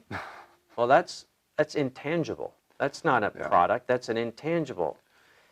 So it's more like the sharing just sounded nicer. It sounded better. It was like more of a marketing term than and actually. It made sense when it was originally used, which is more like a P2P interaction. You've got an apartment in San Francisco. I'm coming into town for a conference. You go through Airbnb and I can use it. That we were sharing. Then you think, oh, that's good business. And then you buy 3 more apartments and you put those on the platform. Looks to me like you just started a hotel business. That doesn't look to me like sharing an unused asset. That looks like you just went into the hotel business. Now you use I think that term outlived its usefulness like quite a while ago. We don't talk about it so much nowadays. Now, like Michael Porter makes this argument, the Harvard Business Competition Guru, like there's an access economy and there's an ownership economy. And if you're going to play in one of those, you compete in very different ways. And a lot of these tech tools are just changing access. They're letting you access things a lot easier. So there's a lot of innovation in terms of accessing assets of various ways, where you can get it, how you can get it, when you can get it, all of that. And it can hit both. But a lot of it seems to be like, I think what we're seeing in China is just a lot of innovation in access businesses. But yeah, I rant on this and everyone thinks I'm just making a semantic distinction. Well, at the start I thought it was semantic, but now that you explained it, I kind of agree, that it's more like an argument about rent versus, sharing. It's not really rent, it's not really sharing, it's different kind of service that they're providing, which is new based on technology, so yeah. It also, once you get into it, the distinction gets a little blurry. Let's say Airbnb is a sharing business. I am accessing somebody's home. Okay, so it's an access business. and Airbnb doesn't own those assets. They're people's apartments. Okay, that would be sharing. What if Airbnb does a partnership with the Hyatt, and now those assets are on there, and Airbnb owns them? Well, is that still sharing, or seems like they're renting? Seems like whose books are the assets on? What if they buy certain apartments themselves and put them on? And when I go into Airbnb, some of them are for other people, some of them are owned by Airbnb, some of them are hotel properties. It's like that's kind of like It's more like a marketing term. That's why I think it's it's like, well, that's all. It's ownership. It's shared. Yeah, this is an access bit. I'm accessing these properties because I'm not buying them. Okay, I know what I'm doing. But yeah, I rant on this, and everyone thinks whatever. So what about like other access businesses that have tried to, ride the wave of success, and especially in China, because in China it was quite popular in a number of sectors that I remember. Like I saw even at one point there was like an umbrella sharing business, right? Have you heard? Yeah. You heard about that? Like That's him. So they have them for basketballs and umbrellas and batteries. battery sharing. Battery sharing. And you also had like I'm not sure whether it's still around, but that you have electric vehicle sharing. So you have these mini smart vehicles. Yeah. Electric bikes, scooters. But those haven't really launched. Okay, so after the bikes came out, they're very colorful. They're on all the streets. Everybody notices. It's a big thing, right? It was fun. So people start sort of coming up with new ideas, like let's do umbrellas, let's do basketballs, let's do batteries. All kind of the same idea. You get on the subway, your phone is probably low on battery because everybody's phone is always low on battery. You walk up to the kiosk, you pull out your smartphone, which if it's not dead, scan it, you get a little battery that's charged. You get on the subway, you charge your phone while you're riding. You get off the thing, you click it, you leave the battery in another kiosk. Oh. And so you can kind of do that as you go. That sounds pretty good. That one's pretty good. Yeah. If you go into most coffee shops here now, or you go into most restaurants or hotels, you will see a kiosk with batteries like this. Yep. They tried it with umbrellas. They all got stolen. You get off the subway, there's an umbrella, scan it, carry the umbrella. It turns out I can buy an umbrella every 10 feet in this country at all times, and it's not. So that one, they still are there. They have nicer kiosks now for these. They have one that was basketballs. You go to the basketball court. Instead of having to carry your basketball maybe to work and then to the court, there's lockers. You scan it with your phone, open, you get a basketball, you play, you put it back. Yeah. So that's almost like a vending machine at this point. Yeah, yeah. But there was a lot of these sort of convenience plays. Mm-hmm. Some of them worked, some of them didn't. I like the batteries. Mm-hmm. And then the vending machines, which these kind of start looking like vending machines, they start getting smarter and more interesting. Now there's KTV booths in the subway. You can go in and sing a couple songs in the booth. Have you tried it? No, I haven't done it. I've tried it once. It's pretty fun, but the selection of English songs is a bit limited. So I just saw one on the way here in the subway. It was a coconut machine, and inside they've got fresh coconuts, and you get them and they're cold, and you punch the top. That's great. Have you tried it? No, they're really fresh. And also they're refrigerated, so that it's nice and cool, especially in summer. I'm in Brazil every year. I mean, I got my cocos taken care of in Rio. My favorite. Sorry to interrupt. My favorite of these kind of vending machines. Are they still, by the way, kind of sharing? No, this is at a certain point the assets outside idea, which started with bikes, becomes just vending machines. Okay. It kind of. Once you've locked it down and plugged it in, okay, it's a vending machine, but there's a continuum there. Okay. Well, the favorite one that I saw that was really blew my mind was that they started having these vending machines selling alcohol. So you get beer, you get wine, whiskey, and rum. This is more convenient than going to a store because I had them pretty much anywhere. I just buy it there, take it home. Yeah. This is give people what they want, where they want, when they want. That's the mantra, and you got to be on the frontier of that, or you're in trouble. Yeah. But not all of them are working. So it depends basically on how well they satisfy the customer demand. Right? Well, most things don't work. You try stuff. The orange juice machines where the oranges get squeezed in the machines. Mm-hmm. Go on a Saturday, like all the little kids are lined up. And the fathers and mothers are all buying this for their kids in the shopping malls. So it's some of them hit, some of them miss. I like the battery ones. Yeah, the batteries are good. Yeah. Okay. Well, you've mentioned before something you termed as super platforms. What exactly are these super platforms, and why are they so important to business in China or around the world? Right. So there's this idea of the online world is invading the offline world, especially here. E-commerce, very popular. You do it on your phone mostly. You buy, the logistics are all in place, the warehouses, the delivery people. Very good system. They're going new retail, they call it, or Jingdong calls it boundaryless retail, I think, where they're starting to hook into the physical stores, the convenience stores, the mom and pop stores, the supermarkets, the department stores. And those two worlds are kind of merging. So what might happen now is I want to buy dinner. I'm in my office. I pull up my phone. I say I'm going to buy a bottle of wine. Bam, I buy that. I'm going to get dinner. I want some fish. I'd like it cooked. That gets ordered at the supermarket near my house. Let's say I order a movie too. I want to watch a movie. Okay, so then on the way home, I stop at my supermarket if I want, and I can pick up the wine there. Or maybe I've chosen to have the wine delivered to the house, and a person will ride on a little bicycle with a pouch and deliver it. Yep. While I'm waiting there, they will cook the food for me because they have cooks there. Yep. And then I can take it with me or have that. And while I'm there, I also shop. And maybe I pick up my new cell phone because I bought that online a couple days before, and it was waiting for me at the store. All of this stuff is kind of coming together.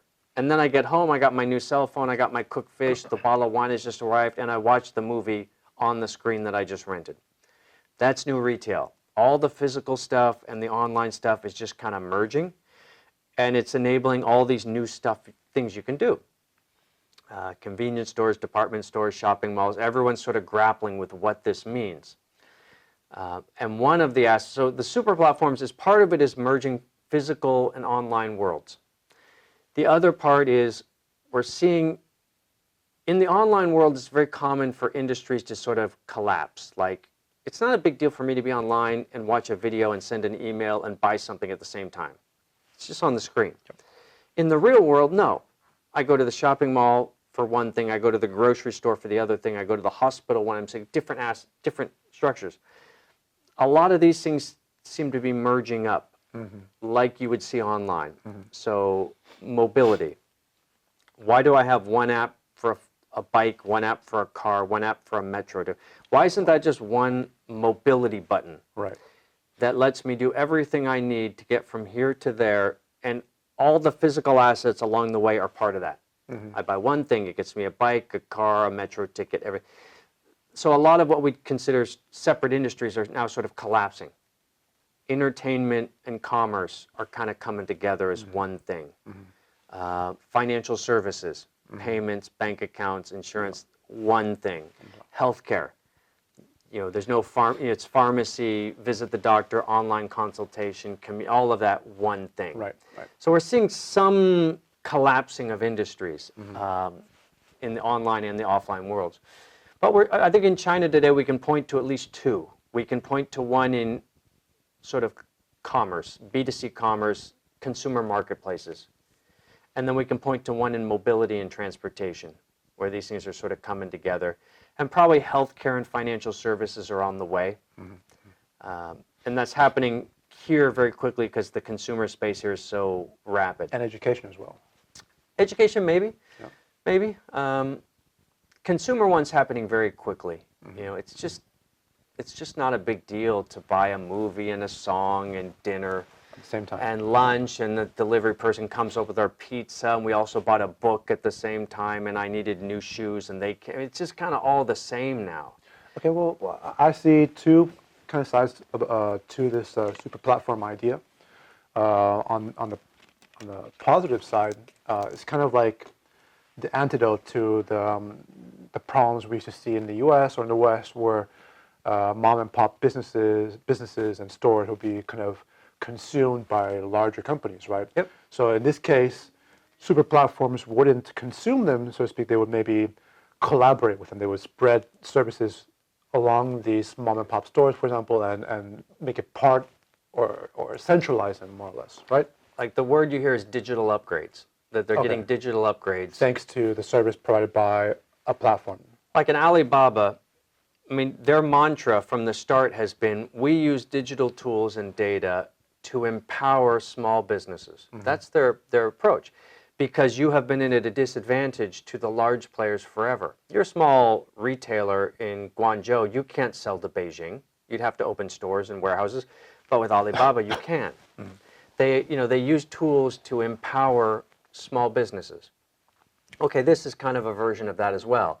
With these platforms, we can give them tools that empower small retailers, mom and pop stores, local supermarkets, that they can compete with large chains that they've never been able to compete with. Now, that's the good part. The maybe not so good part is, okay, we can help you do this, but we can also help another 10,000 stores do this. So now you're competing with 10,000 people you didn't used to compete with. You used to just compete with the other convenience stores on your street. Now you're competing with everyone. Yeah. Well, maybe not the whole world, but a lot more. Yeah. So yeah, it's definitely empowering, but it's also, the walls between your industry and geography are coming down. But also, and I think the opposite side of the con that I was going to mention. So we have the pros that it helps maybe join business together and so on. Another con would be maybe that it's kind of a gated community, if you know what I mean, right? So you have to access that community to get the benefits of it, right? Yeah. But in China now, the only two big players I know about are WeChat and Alipay, for example, right? And then if you're not There's part of others, those, yeah, but they're kind of marginalized. That's what I mean, right? So these two big players, they've used this strategy so well that they've kind of taken out all the other competition from other potential players, that could be like other super platforms. I mean, so and for it could be. Yeah. I mean, it's these platforms are very powerful businesses. They are. I mean, there's no way around it. You look at the top 5 largest companies in the U.S. by market cap: Amazon, Google, Facebook. It's Netflix. It's the platform businesses. Now, those are mostly intangibles, not physical assets. But definitely, when you look at other countries, it's e-commerce platforms, social media. These are very powerful business models. That said, and so yeah, if you're being empowered as a small business or a small service provider, you may be going to have a lot of your business through one of these platforms. Okay, that's a challenge. I'm a content creator. That's one of my hats. I'm a business guy and a content creator.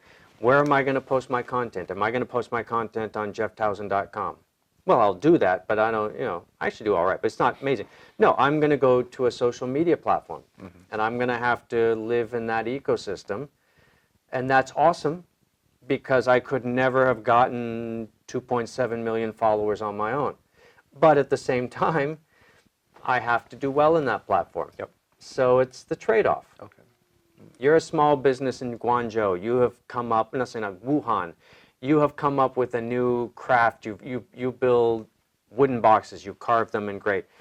You can go on this platform and sell that to America, Europe, the whole world. You could never do that before. At best, you could have maybe sold that in your local community. And then these platforms help you hit all of China. Now they're helping you go everywhere. It's amazing. But every other craftsman in the world can do the same thing. So, it's... It has its shortcomings, yeah. Well, it's just, there's nobody to blame for that. It's just the nature of the technology. Yeah. And it's amazing. I mean, there's people like us, or let's say, I'm a content creator, you do interviews. 10 years ago, we would have had to go to a major network. Exactly. And hope to get on. Can I be on your show, please? And I say, who are you, right? Like, what are you providing us? I got emails this morning. I get emails every day, usually about 40 to 50 emails from people I've never met. Today was from a professor in Tibet who said, I saw one of your videos and it really helped me get my life together. I was like, wow. Well, one, it's business content. That's kind of strange. But it was about writing and things. Yep. And then I got, one from Spain and one from Nigeria and then this is every day, just random folks. That's amazing. So, it's hard not to be positive about it. But yeah, I mean, these platform businesses, this is what I think a lot of governments in the world are starting to think about, that these platform businesses are really important in life. Yep. Well, Alibaba itself, they came up with a plan. I think it was last year. When was the G20 in Hangzhou? It was last year, wasn't it, or 2006? I don't know. Within 2 years ago. Sorry, I just have a small brain fart. But Ma Yuan came up with the idea that he proposed during the G20 of the mother of all super platforms, what I would call it. I don't know if you heard about it. It was called Electronic World Trade Platform. Yeah. So he was trying to get it off the ground. The last I heard about it was that it had opened up some businesses in Malaysia. But the problem with that is that you're now working, you have to deal with trade-related policies between governments, right? Yeah. So right now, I would say the limit to the super platform model and idea is that it's limited to regional areas or countries, right? You can't really export it too much to other parts of the world unless you. Why not? Well, for example, Ma Yuan's platform, right, is starts to run into trade issues in that sense. I mean, if you look Well, at if your YouTube is different. Depends on the content you're producing. Right? Content goes around the world easily, right? Okay. That's easy. Goods, physical goods. I mean, the last Singles Day, Alibaba's big day in November. I don't know the exact numbers, but they had something like 160,000 merchants that participated. 80,000 of them were overseas, something like that. Those are not exactly right, but they're close. There's free trade zones, there's cross-border e-commerce. The main trade routes of the world are being digitized. And I know Alibaba, like, they bring in ministers of trade from around the world, like, I think for, like, significant amounts of time to Hangzhou, just to talk about how this is all happening and to work with them. That would be traditional trade routes. But then on top of that, you have all these new things, like, the woodworker who can now ship from Wuhan to Ohio. Well, that's never been in the trade numbers before because that was never possible before. Small. Yeah. So on top of digitizing the normal trade routes, we're going to see all this crazy stuff happening. Chinese consumers really like avocados now. They never really ate avocados 2 years ago. So avocado sales out of Mexico are spiking because they're coming into China. And those things are all shipped within a couple days. You can't keep them for a week. I don't know how long avocados last. But you get these rapid fire, immediate, let's get one was picked last week. And so there's all this crazy stuff happening. Yep. E-commerce works very well. Content moves very, very easily. When you move into other things, let's say like payments, that's a little bit more difficult because usually those are associated with local banks. There's pretty strict regulations on moving money across borders. Credit cards have handled that. Western Union has handled that. But, I mean, that will be an issue. Healthcare tends to be pretty local. Mobility tends to be pretty local.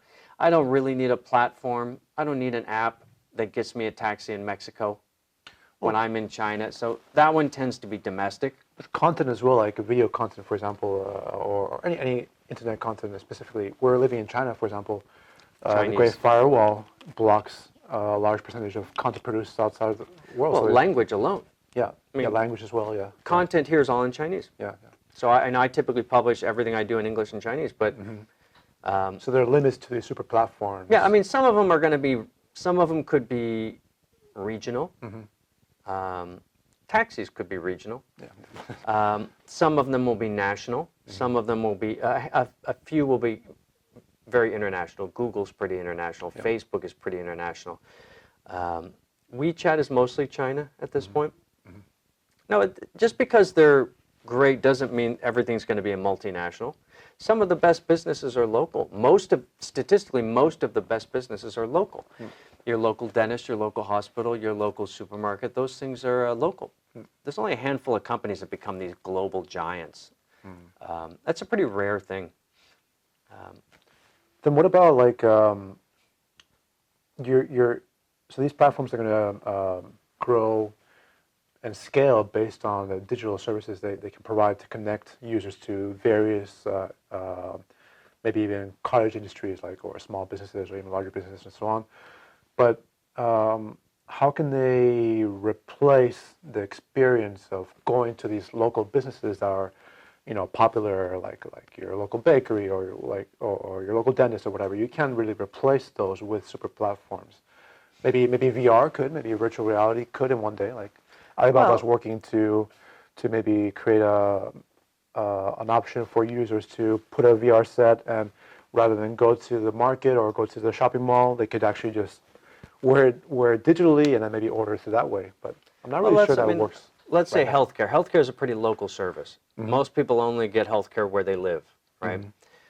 So traditionally, you go down to the local hospital or you go to the clinic. You see your doctor.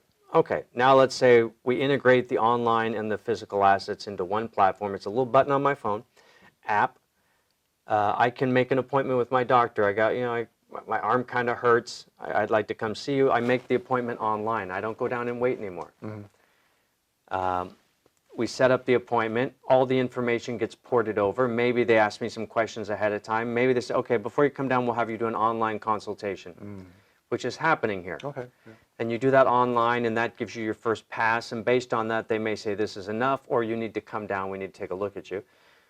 Based on this, okay, we're going to give you 3 pills. Well, those are then fulfilled by a local pharmacy, and someone comes zooming up on a scooter within 24 hours to deliver me the pill.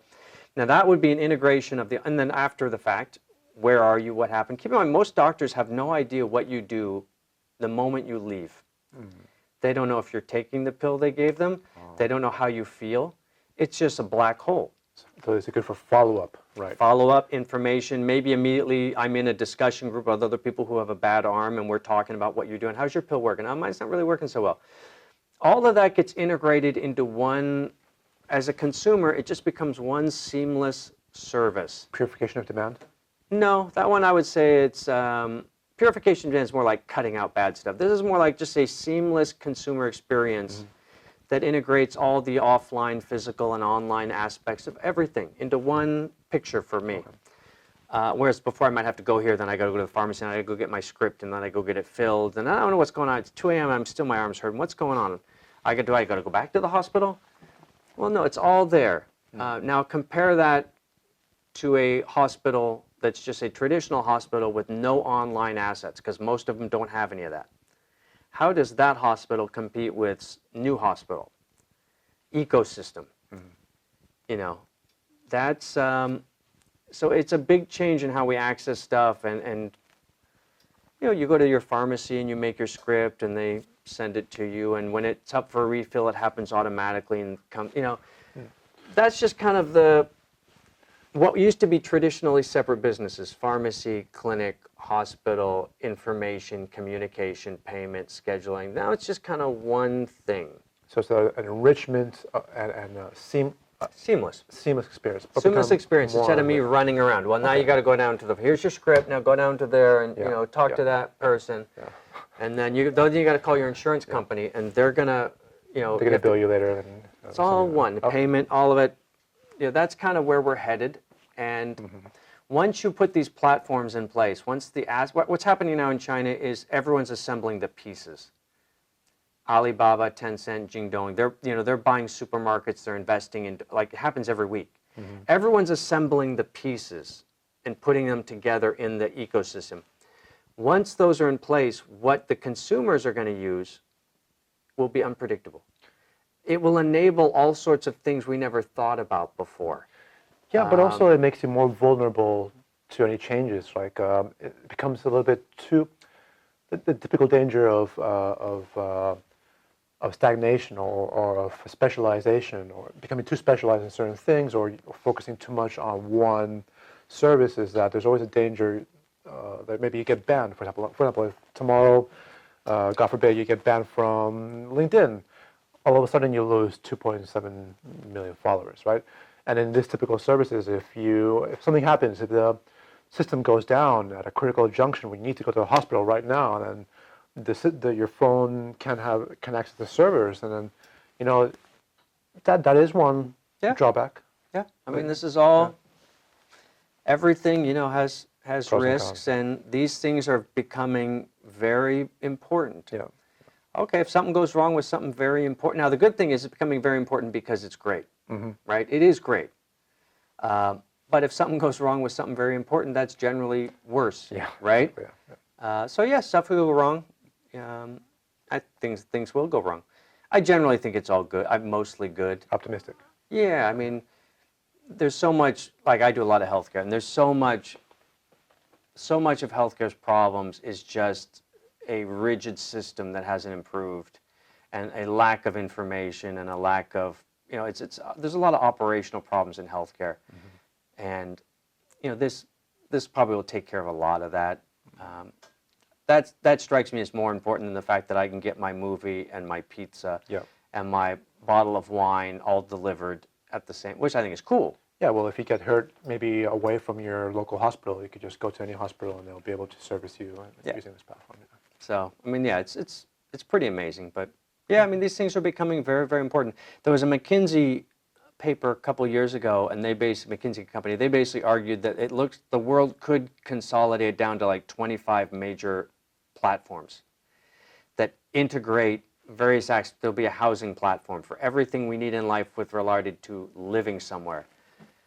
A consumer marketplace platform with everything we buy, a healthcare platform, a mobility platform. All of the basic aspects of our life will consolidate to these platforms where all the assets are integrated, and I think that's too far.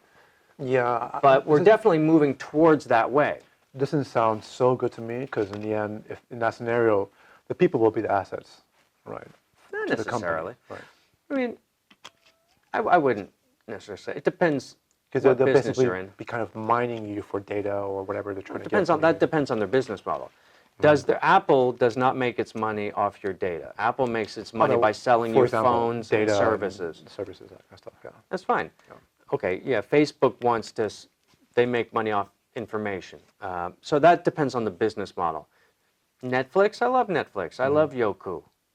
I don't have any problem with them knowing what videos I like to watch at home. I don't have any problem with that. So, I mean, that's not about the platform. That's about the business model. And how they use the information. Yeah, and that's actually an issue with healthcare, because how you pay doctors is actually a little problematic. Yeah. Maybe they do too many procedures. Maybe if you pay them one way, if you pay them another way, they do too few. That's actually kind of tricky. Yeah. But there's a Facebook-Apple fight that's been going on, right? Like Tim Cook and Mark Zuckerberg keep firing at each other online about each other's business models. Yeah, that's a big question. So. Okay. Well, you said you mentioned some time ago that you were in Omaha recently, that you went there to visit Warren Buffett. Is that right? Well, it wasn't. Well, I was there, but it was the students. We take students from Peking University. We've done this last couple of years. About 20 of them out to participate and sort of visit some of his companies, and then there's a lunch. Yeah. He does a Q&A, and then he has come and sat down with our students the last couple of years and talked with them. You've been there twice now, right? Done it twice. Yeah. So no, it's not me. I mean, I'm you're just there. the professor that's along for the ride. But no, this is about Chinese students and Mr. Buffett. And it's been amazing. I mean, it's been fantastic. Do you get to pick his brain as well? Oh yeah, I chat with him. Yeah, he's sitting right next to me. Like, it's weird. You're just kind of sitting there and he's chatting, and you're like, eh. What is the thing that stood out for you these past 2 years that you've learned from him that maybe you wouldn't have learned without going there? Yeah, I mean, I know a lot. I study him a lot. I teach about him in one of my classes, his strategies and what he's done. And in these meetings, people tend to ask him a lot of business questions. He doesn't tend to necessarily answer business. He tends to answer about personal things in life. He's not there to talk to students to tell them how to make money on stocks. Yeah. He's there to talk about life and business as part of that, but also about it. So he will often answer a question, like one student asked him, like, what is the best investment you've ever made? Kind of a businessy question. His answer was, time with my friends, spending time with my friends. And that's personal. Now, and he's not being glib or just sort of, warm and fuzzy. There's actually some thinking in there. that I think he views time with his friends as something that shapes him fundamentally. And he has talked about this a lot, like who you you don't have that many hours in the day. You invest your time in some ways like you invest money.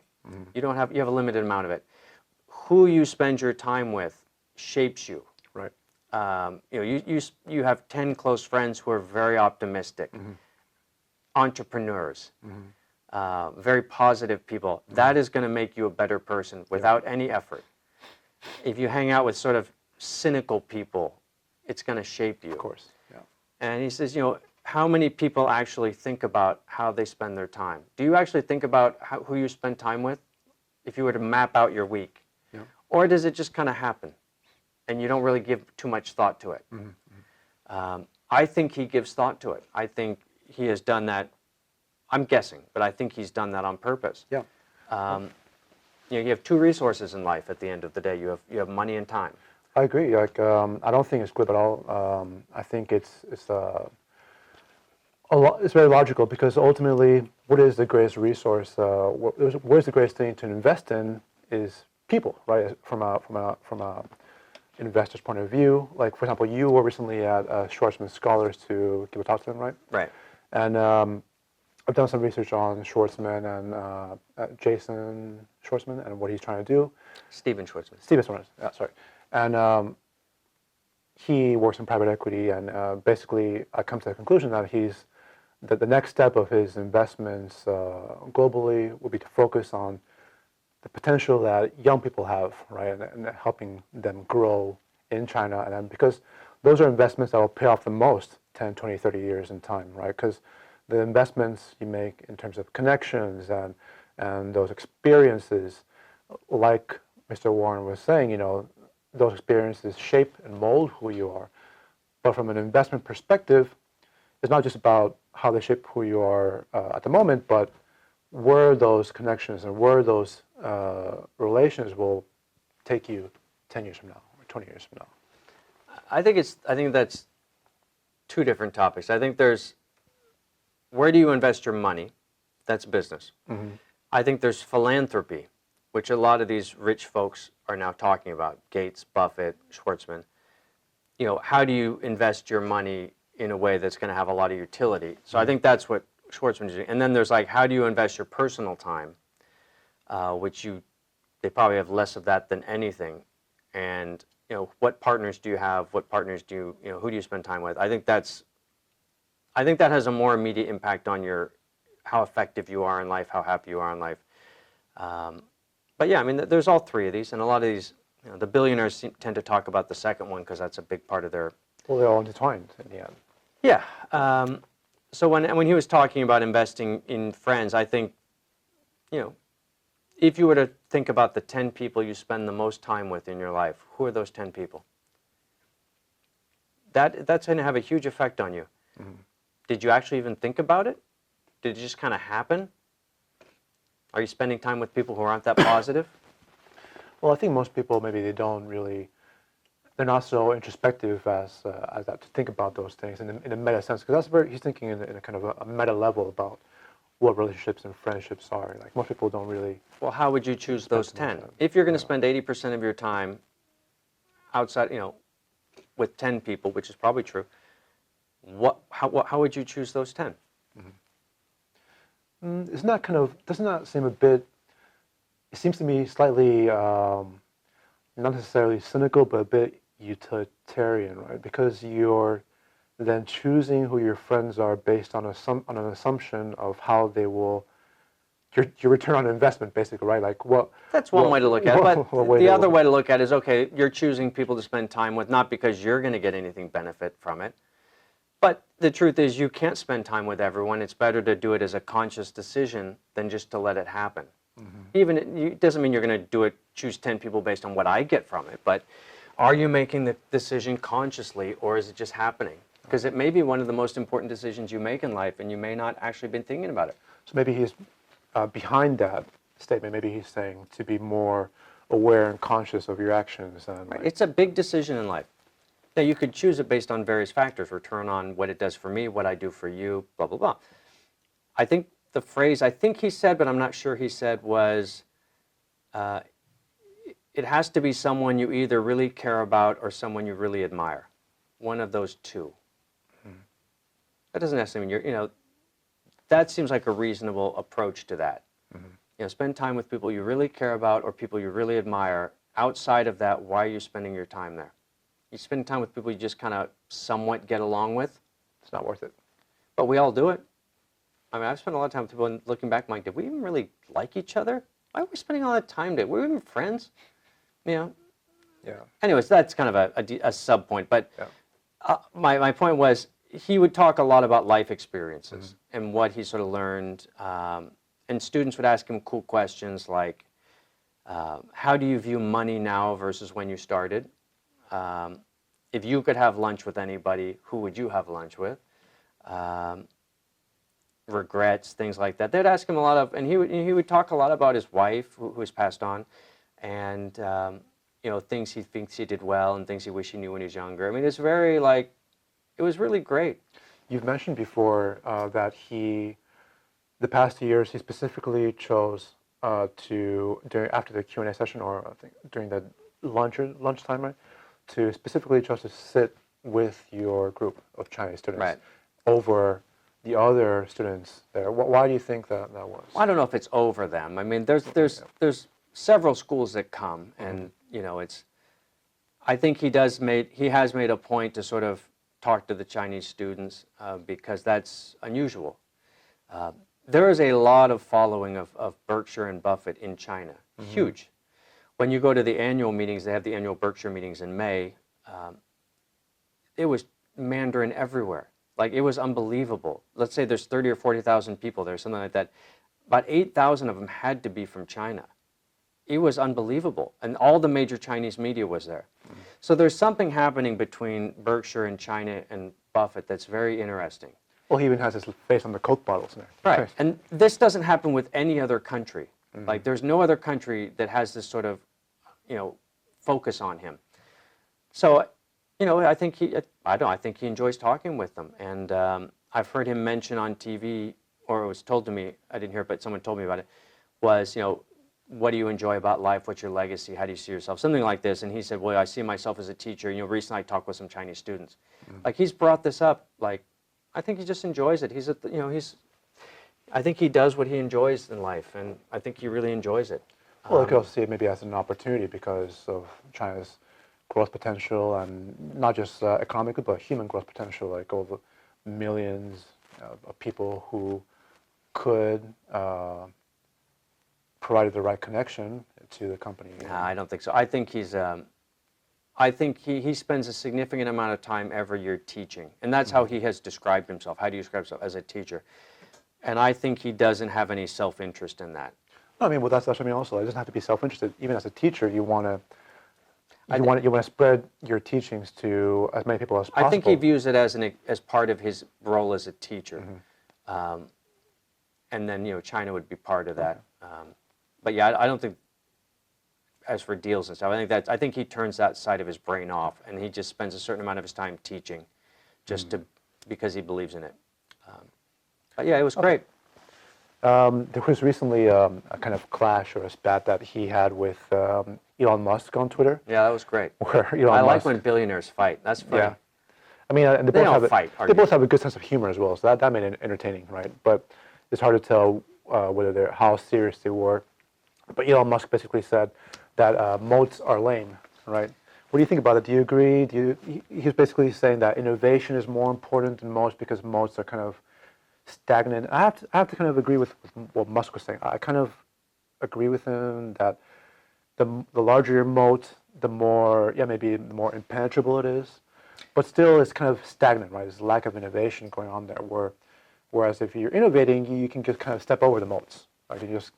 No, the argument is basically, if Warren Buffett has been asked, if you could only know one thing about a company, what would it be? Just one fact.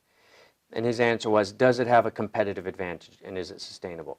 Basically, is this company have some degree of protection from competition? Because if you want a company that can turn $100 into $120 or make a 20% return, That is, like I say, a 20% return on invested capital. That is higher than the cost of that money. If you're creating wealth in that way, I get money for 10%, I make 20% with it, you're going to track competitors and they're going to whittle down that system. So sort of higher returns on capital only exist if you have some degree of protection from your competitors. And Buffett tends to invest in companies that have that. Coca-Cola has that. Chewing gum tends to have that. Furniture stores, jewelry stores, pretty much all of his companies have one. And some people say, look, innovation is happening so quickly that the idea that you're going to hold off competition is just unrealistic. And that's Elon Musk's argument. The only way to win long term is just outrun everybody all the time. Yeah. Out-innovate. Well, you're on iteration 4 of your Tesla, they're rolling on version number 1. Yeah. And then when they get to 4, you're at 6. He says, forget this idea of having a moat that protects you. Your only ability is how fast you can run. Mm-hmm, mm-hmm. And then Buffett shot back something to the effect of, there's nothing you can do, I don't know exactly, but it's basically like, there's nothing you can do innovation-wise that's going to hurt my chocolate company. My candy company. Yeah. And Bill Gates has said the same. He's like, there's nothing I can do that would disrupt chewing gum. So certain businesses, I think, are not susceptible to this. And Elon's comment was something to the effect of, okay, there may be some of these, but that's like a vestigial thing on the side. In the core of business, it's run, run, run. But yeah, maybe you can find, okay, look, the tech people can't do much to chocolate. It's just chocolate. You walk to the store, you buy the Snickers, and there we go. And then Elon announced he was starting a candy company. He's going to fill all of Warren's moats with candy from his company. Right. And that was pretty funny. Now, I think the discussion is not quite on. I think it misses the point, which is, yeah, having a competitive advantage is absolutely the exception. That is not how most business works. We all compete every day. People come in and fight you, and you have to win, win, win all the time. And if they're better than you, you lose. That's normal business. But there is a healthy exception where you can build advantages and protect yourself and make abnormal profits. Some of the companies that appear to have the most powerful competitive advantages today are digital. It's Facebook, it's Google, it's Amazon, it's Netflix. So the argument that somehow all this innovation is taking this away ignores what's going on at the front of the newspaper every single day. Try to take down Facebook. How can you do it? It can't be done. So I think the right argument was competitive advantage isn't going anywhere, but it's changing how you build it. You used to build it with fixed assets. You used to build it with, I've got a bigger factory than you, or you used to build it with, I've got a powerful brand. Now you're building it with various digital tools like ecosystems and network effects. But arguably, the most powerful competitive advantages you'll see are the digital companies. So I think we're just seeing a new type of competitive advantage, and some of the old competitive advantages are being wiped out, and there's some new ones coming along, and we can see them every day of the week. Alibaba has a tremendous competitive advantage. So does Jingdong. So does WeChat. But I kind of, I think it's like you said, it did kind of miss a point. Their argument kind of missed a point because they're both different means to an end, right? Because you could maybe unpack it as arguing conservatism as the business model versus progressive or kind of model, more aggressive model, right? So maybe to begin with, you can be aggressive and innovative, and then you eventually accumulate resources to build a moat to continue innovating, right? So it's not like Tesla or Elon Musk's businesses don't have moats, because they do. But they also started off innovating to disrupt other businesses that had moats protecting the industries, like Tesla, for example, right? Tesla disrupted the huge auto industry, right? And Facebook as well, even though Facebook currently has a moat, huge moat, it started off facing huge opponents like, Friendster and MySpace, And then the only reason it succeeded was because it started innovating in a small local sector and then slowly expanding until it created the moat it needed to compete against the others. Well, So there's a difference of time scale, I would say, not necessarily all moats a fall different in time. opinions. Yeah. The moat doesn't mean you have it forever. The average moat, if you've got a very good motor on your business, it's probably going to last 8 to 10 years. Eventually, what a moat is it protects you from your competitors. They can't do what you do at the same level. So in that period of time, you can charge a little bit more, be a little cheaper, and you get abnormal returns on invested capital. But eventually, they do figure out how to break your walls. Yeah. Eventually. Yeah. Arguably, the most powerful business model of the 60s or 70s in that period, the most powerful moat was newspapers. Newspapers had an unbelievable moat. That's why every newspaper owner was like a famous Steve Forbes or someone type person. They all had mansions and yachts. First. Yeah.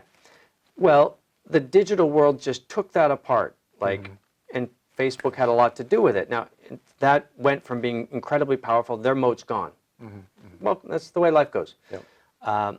So it's a matter of how long do these last. Okay, so time scales, basically. Coca-Cola has been the #1 cola for 100 years.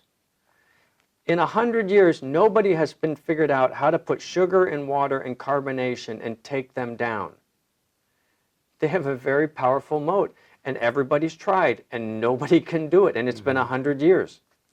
So it all follows from the nature of the business.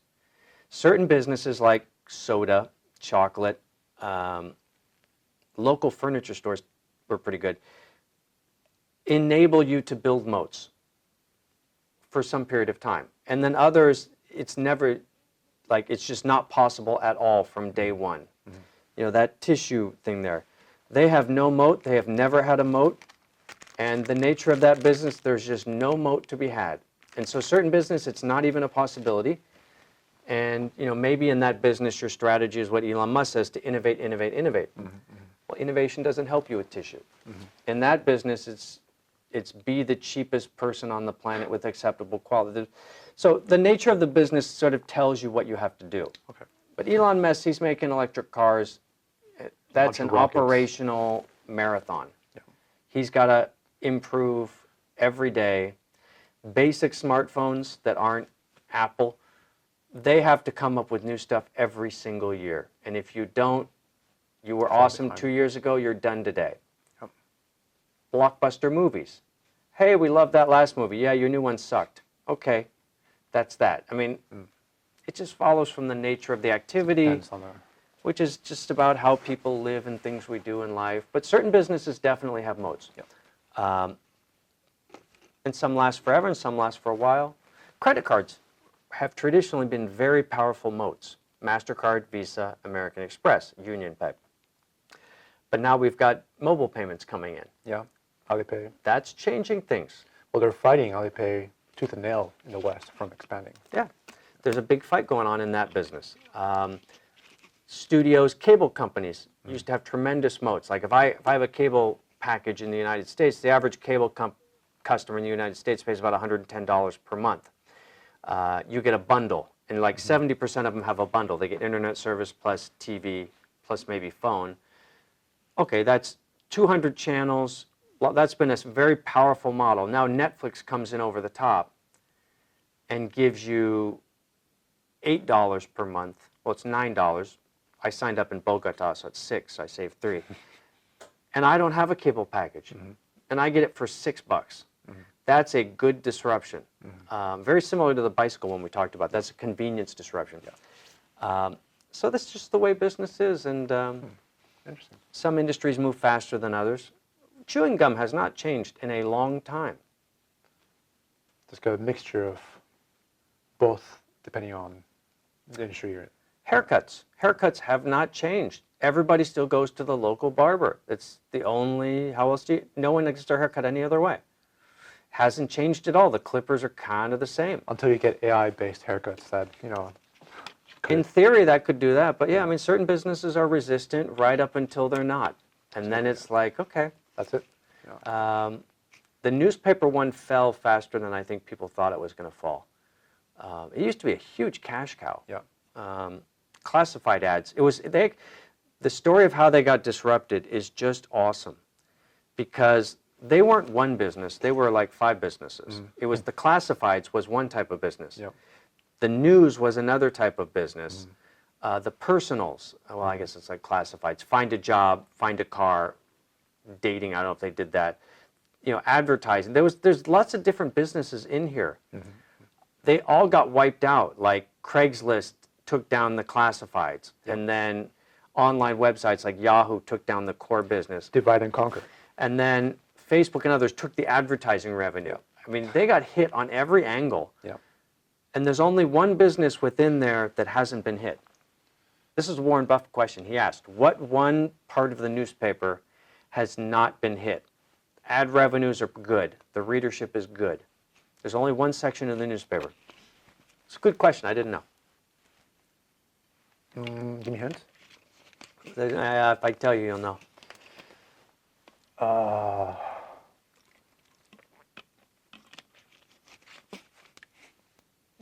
No. Go ahead. Obituaries. Obituaries. Yeah. Obituaries. Yeah. It turns out that's important to people. They want it in the local newspaper. I wouldn't have guessed that. Yeah, I wouldn't have guessed either. So that one part of the business is okay. Yeah, but you see that there's another super platform. It used to be a super platform. You had these 5, 4, 6 businesses all lumped into one, and then eventually innovation came over their moat, cut it into pieces. Yeah. That's why I don't buy the whole everything's going to be a platform. I think it's moving that way right now. But even within, let's say, new retail, which I think is a clear picture of a consolidating platform, even within that, we see e-commerce companies popping up all over China all the time, doing well, clever ideas, cross-border antiques, Pinduoduo, Xiaohongshu. You see, even within that, there is just a lot of cool stuff going on. The merger of commerce and entertainment, social commerce is popping up now. So even within this, like, you've got some pretty amazing platforms here with Jingdong, Alibaba, but even within that, you're seeing a lot of just new stuff happen all the time. Okay. So I don't buy the whole idea it's all going to consolidate. Yeah. I think a lot of it will, but a lot of it's just, someone will come up with something clever. Okay. Luxury is confusing. Fashion is confusing for new retail. Groceries are kind of confusing. Yeah. Pharmacies, that would be a new big thing if it goes. There's that'll still a lot be huge. to cover. Yeah. So it's not. Yeah.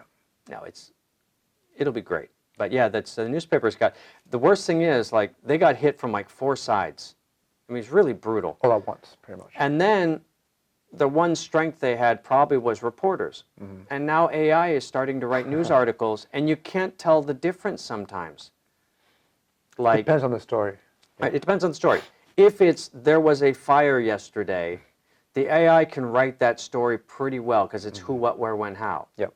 And so even that side's getting hit a little bit. Yeah. Like they needed one more problem in life. It's brutal. But other stuff, no, they can't touch it. Yeah. So newspapers just got. I used to look at Forbes a lot because of various reasons. Because he got in a lawsuit. Steve Forbes the company got in a lawsuit with my old boss. They've really fallen. I mean, they were a powerhouse. Steve Forbes was running for president, and now it's like, they're a platform, and there's some good reporters on there I really like, but the empire's not there anymore. Yeah. There's no more yacht. They Like sold an the empty yacht. shell. I think they sold the building. They sold the yachts. Okay. They sold the island. Platform's still pretty cool. Yeah. But yeah, that empire is not what it was. Well, it's good to have innovation sometimes in that sense. Yeah. You got to stay flexible in life these days. Like, exactly. You can't hold on too tight to anything at this point in life. Just stay nimble and move quick.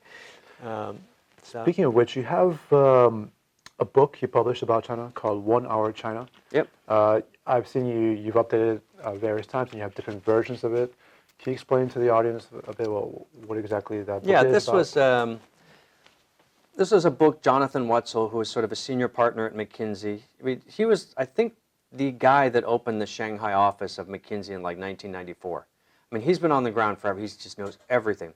And we teach together. And we wrote a book together, which is called 1 Hour China.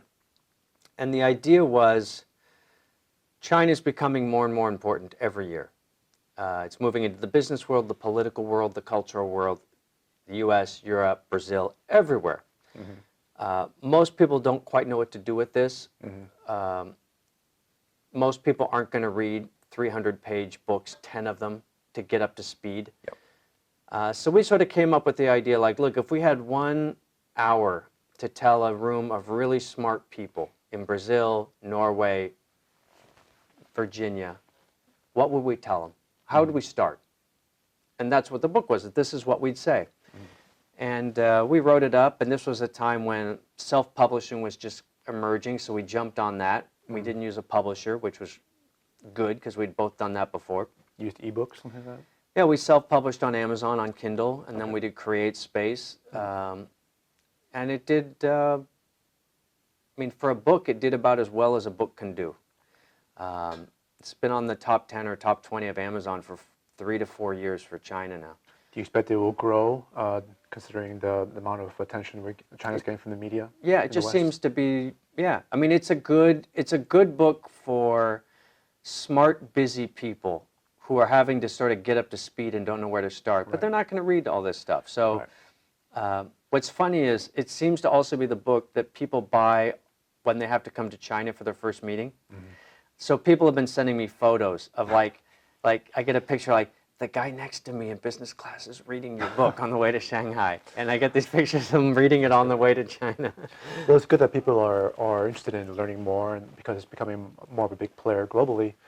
Yeah, I just think that it's still curious. Well, it's not so curious. I can't understand why that people around the world still don't know too much about China. They just know kind of a very superficial level. It's confusing for people, and it's daunting. Like, you don't know where to start. Yeah. So that little book seems to be like a good first step. Is it focused mainly on business, consumerism? It's business. We don't talk about, if you get into politics or stuff, we don't talk about that. I don't know anything about that. So this is for business, but it basically lays out a framework for thinking about China. But the government is still an important part of doing business in yeah, China. we do. I mean, business is impacted, so we do talk about that, but we don't talk about diplomacy and trade and all of that. That's not our field. And yeah, it's really, it's done quite well, and it seems to just keep going. And then we came up with another one, which was 1 Hour China Consumer Book, and then we did another one, Contrarian. So we've done a couple. We'll probably do a couple more. But yeah, it's turned out to be a nice little niche. And it's $4 or something. We sell it for basically nothing, and you can read it. That's kind of our pitch. Like, it doesn't cost anything, and it takes an hour. It's cheap and easy to read. So it's like, it's funny, it's being taught at business schools. I get like a lot of schools email me, and they're like, quite a few. You mean about the way you made the book, or the book itself? The book itself, like not just in business schools, but in schools around the world. We get emails on a regular basis. Hey, we're teaching, that's in our class. And then I get these emails from like professors sometimes. Hey, could you give us 30 free copies for our students? No. I'm like, dude, it's $4. You can't spring for $4, really? Yeah. So I'm like, nah, come on, give me a break. You know, it's nice that you're teaching it, but it's $4. Yeah, it's enough. That's can't buy coffee in Beijing for $4. So yeah, but I do get that one too, which I think is funny. That seems to be a thing. Yeah. So. Okay, well, let's wrap it up. We did 2.5 hours. So wow, awesome! Really fast, yeah.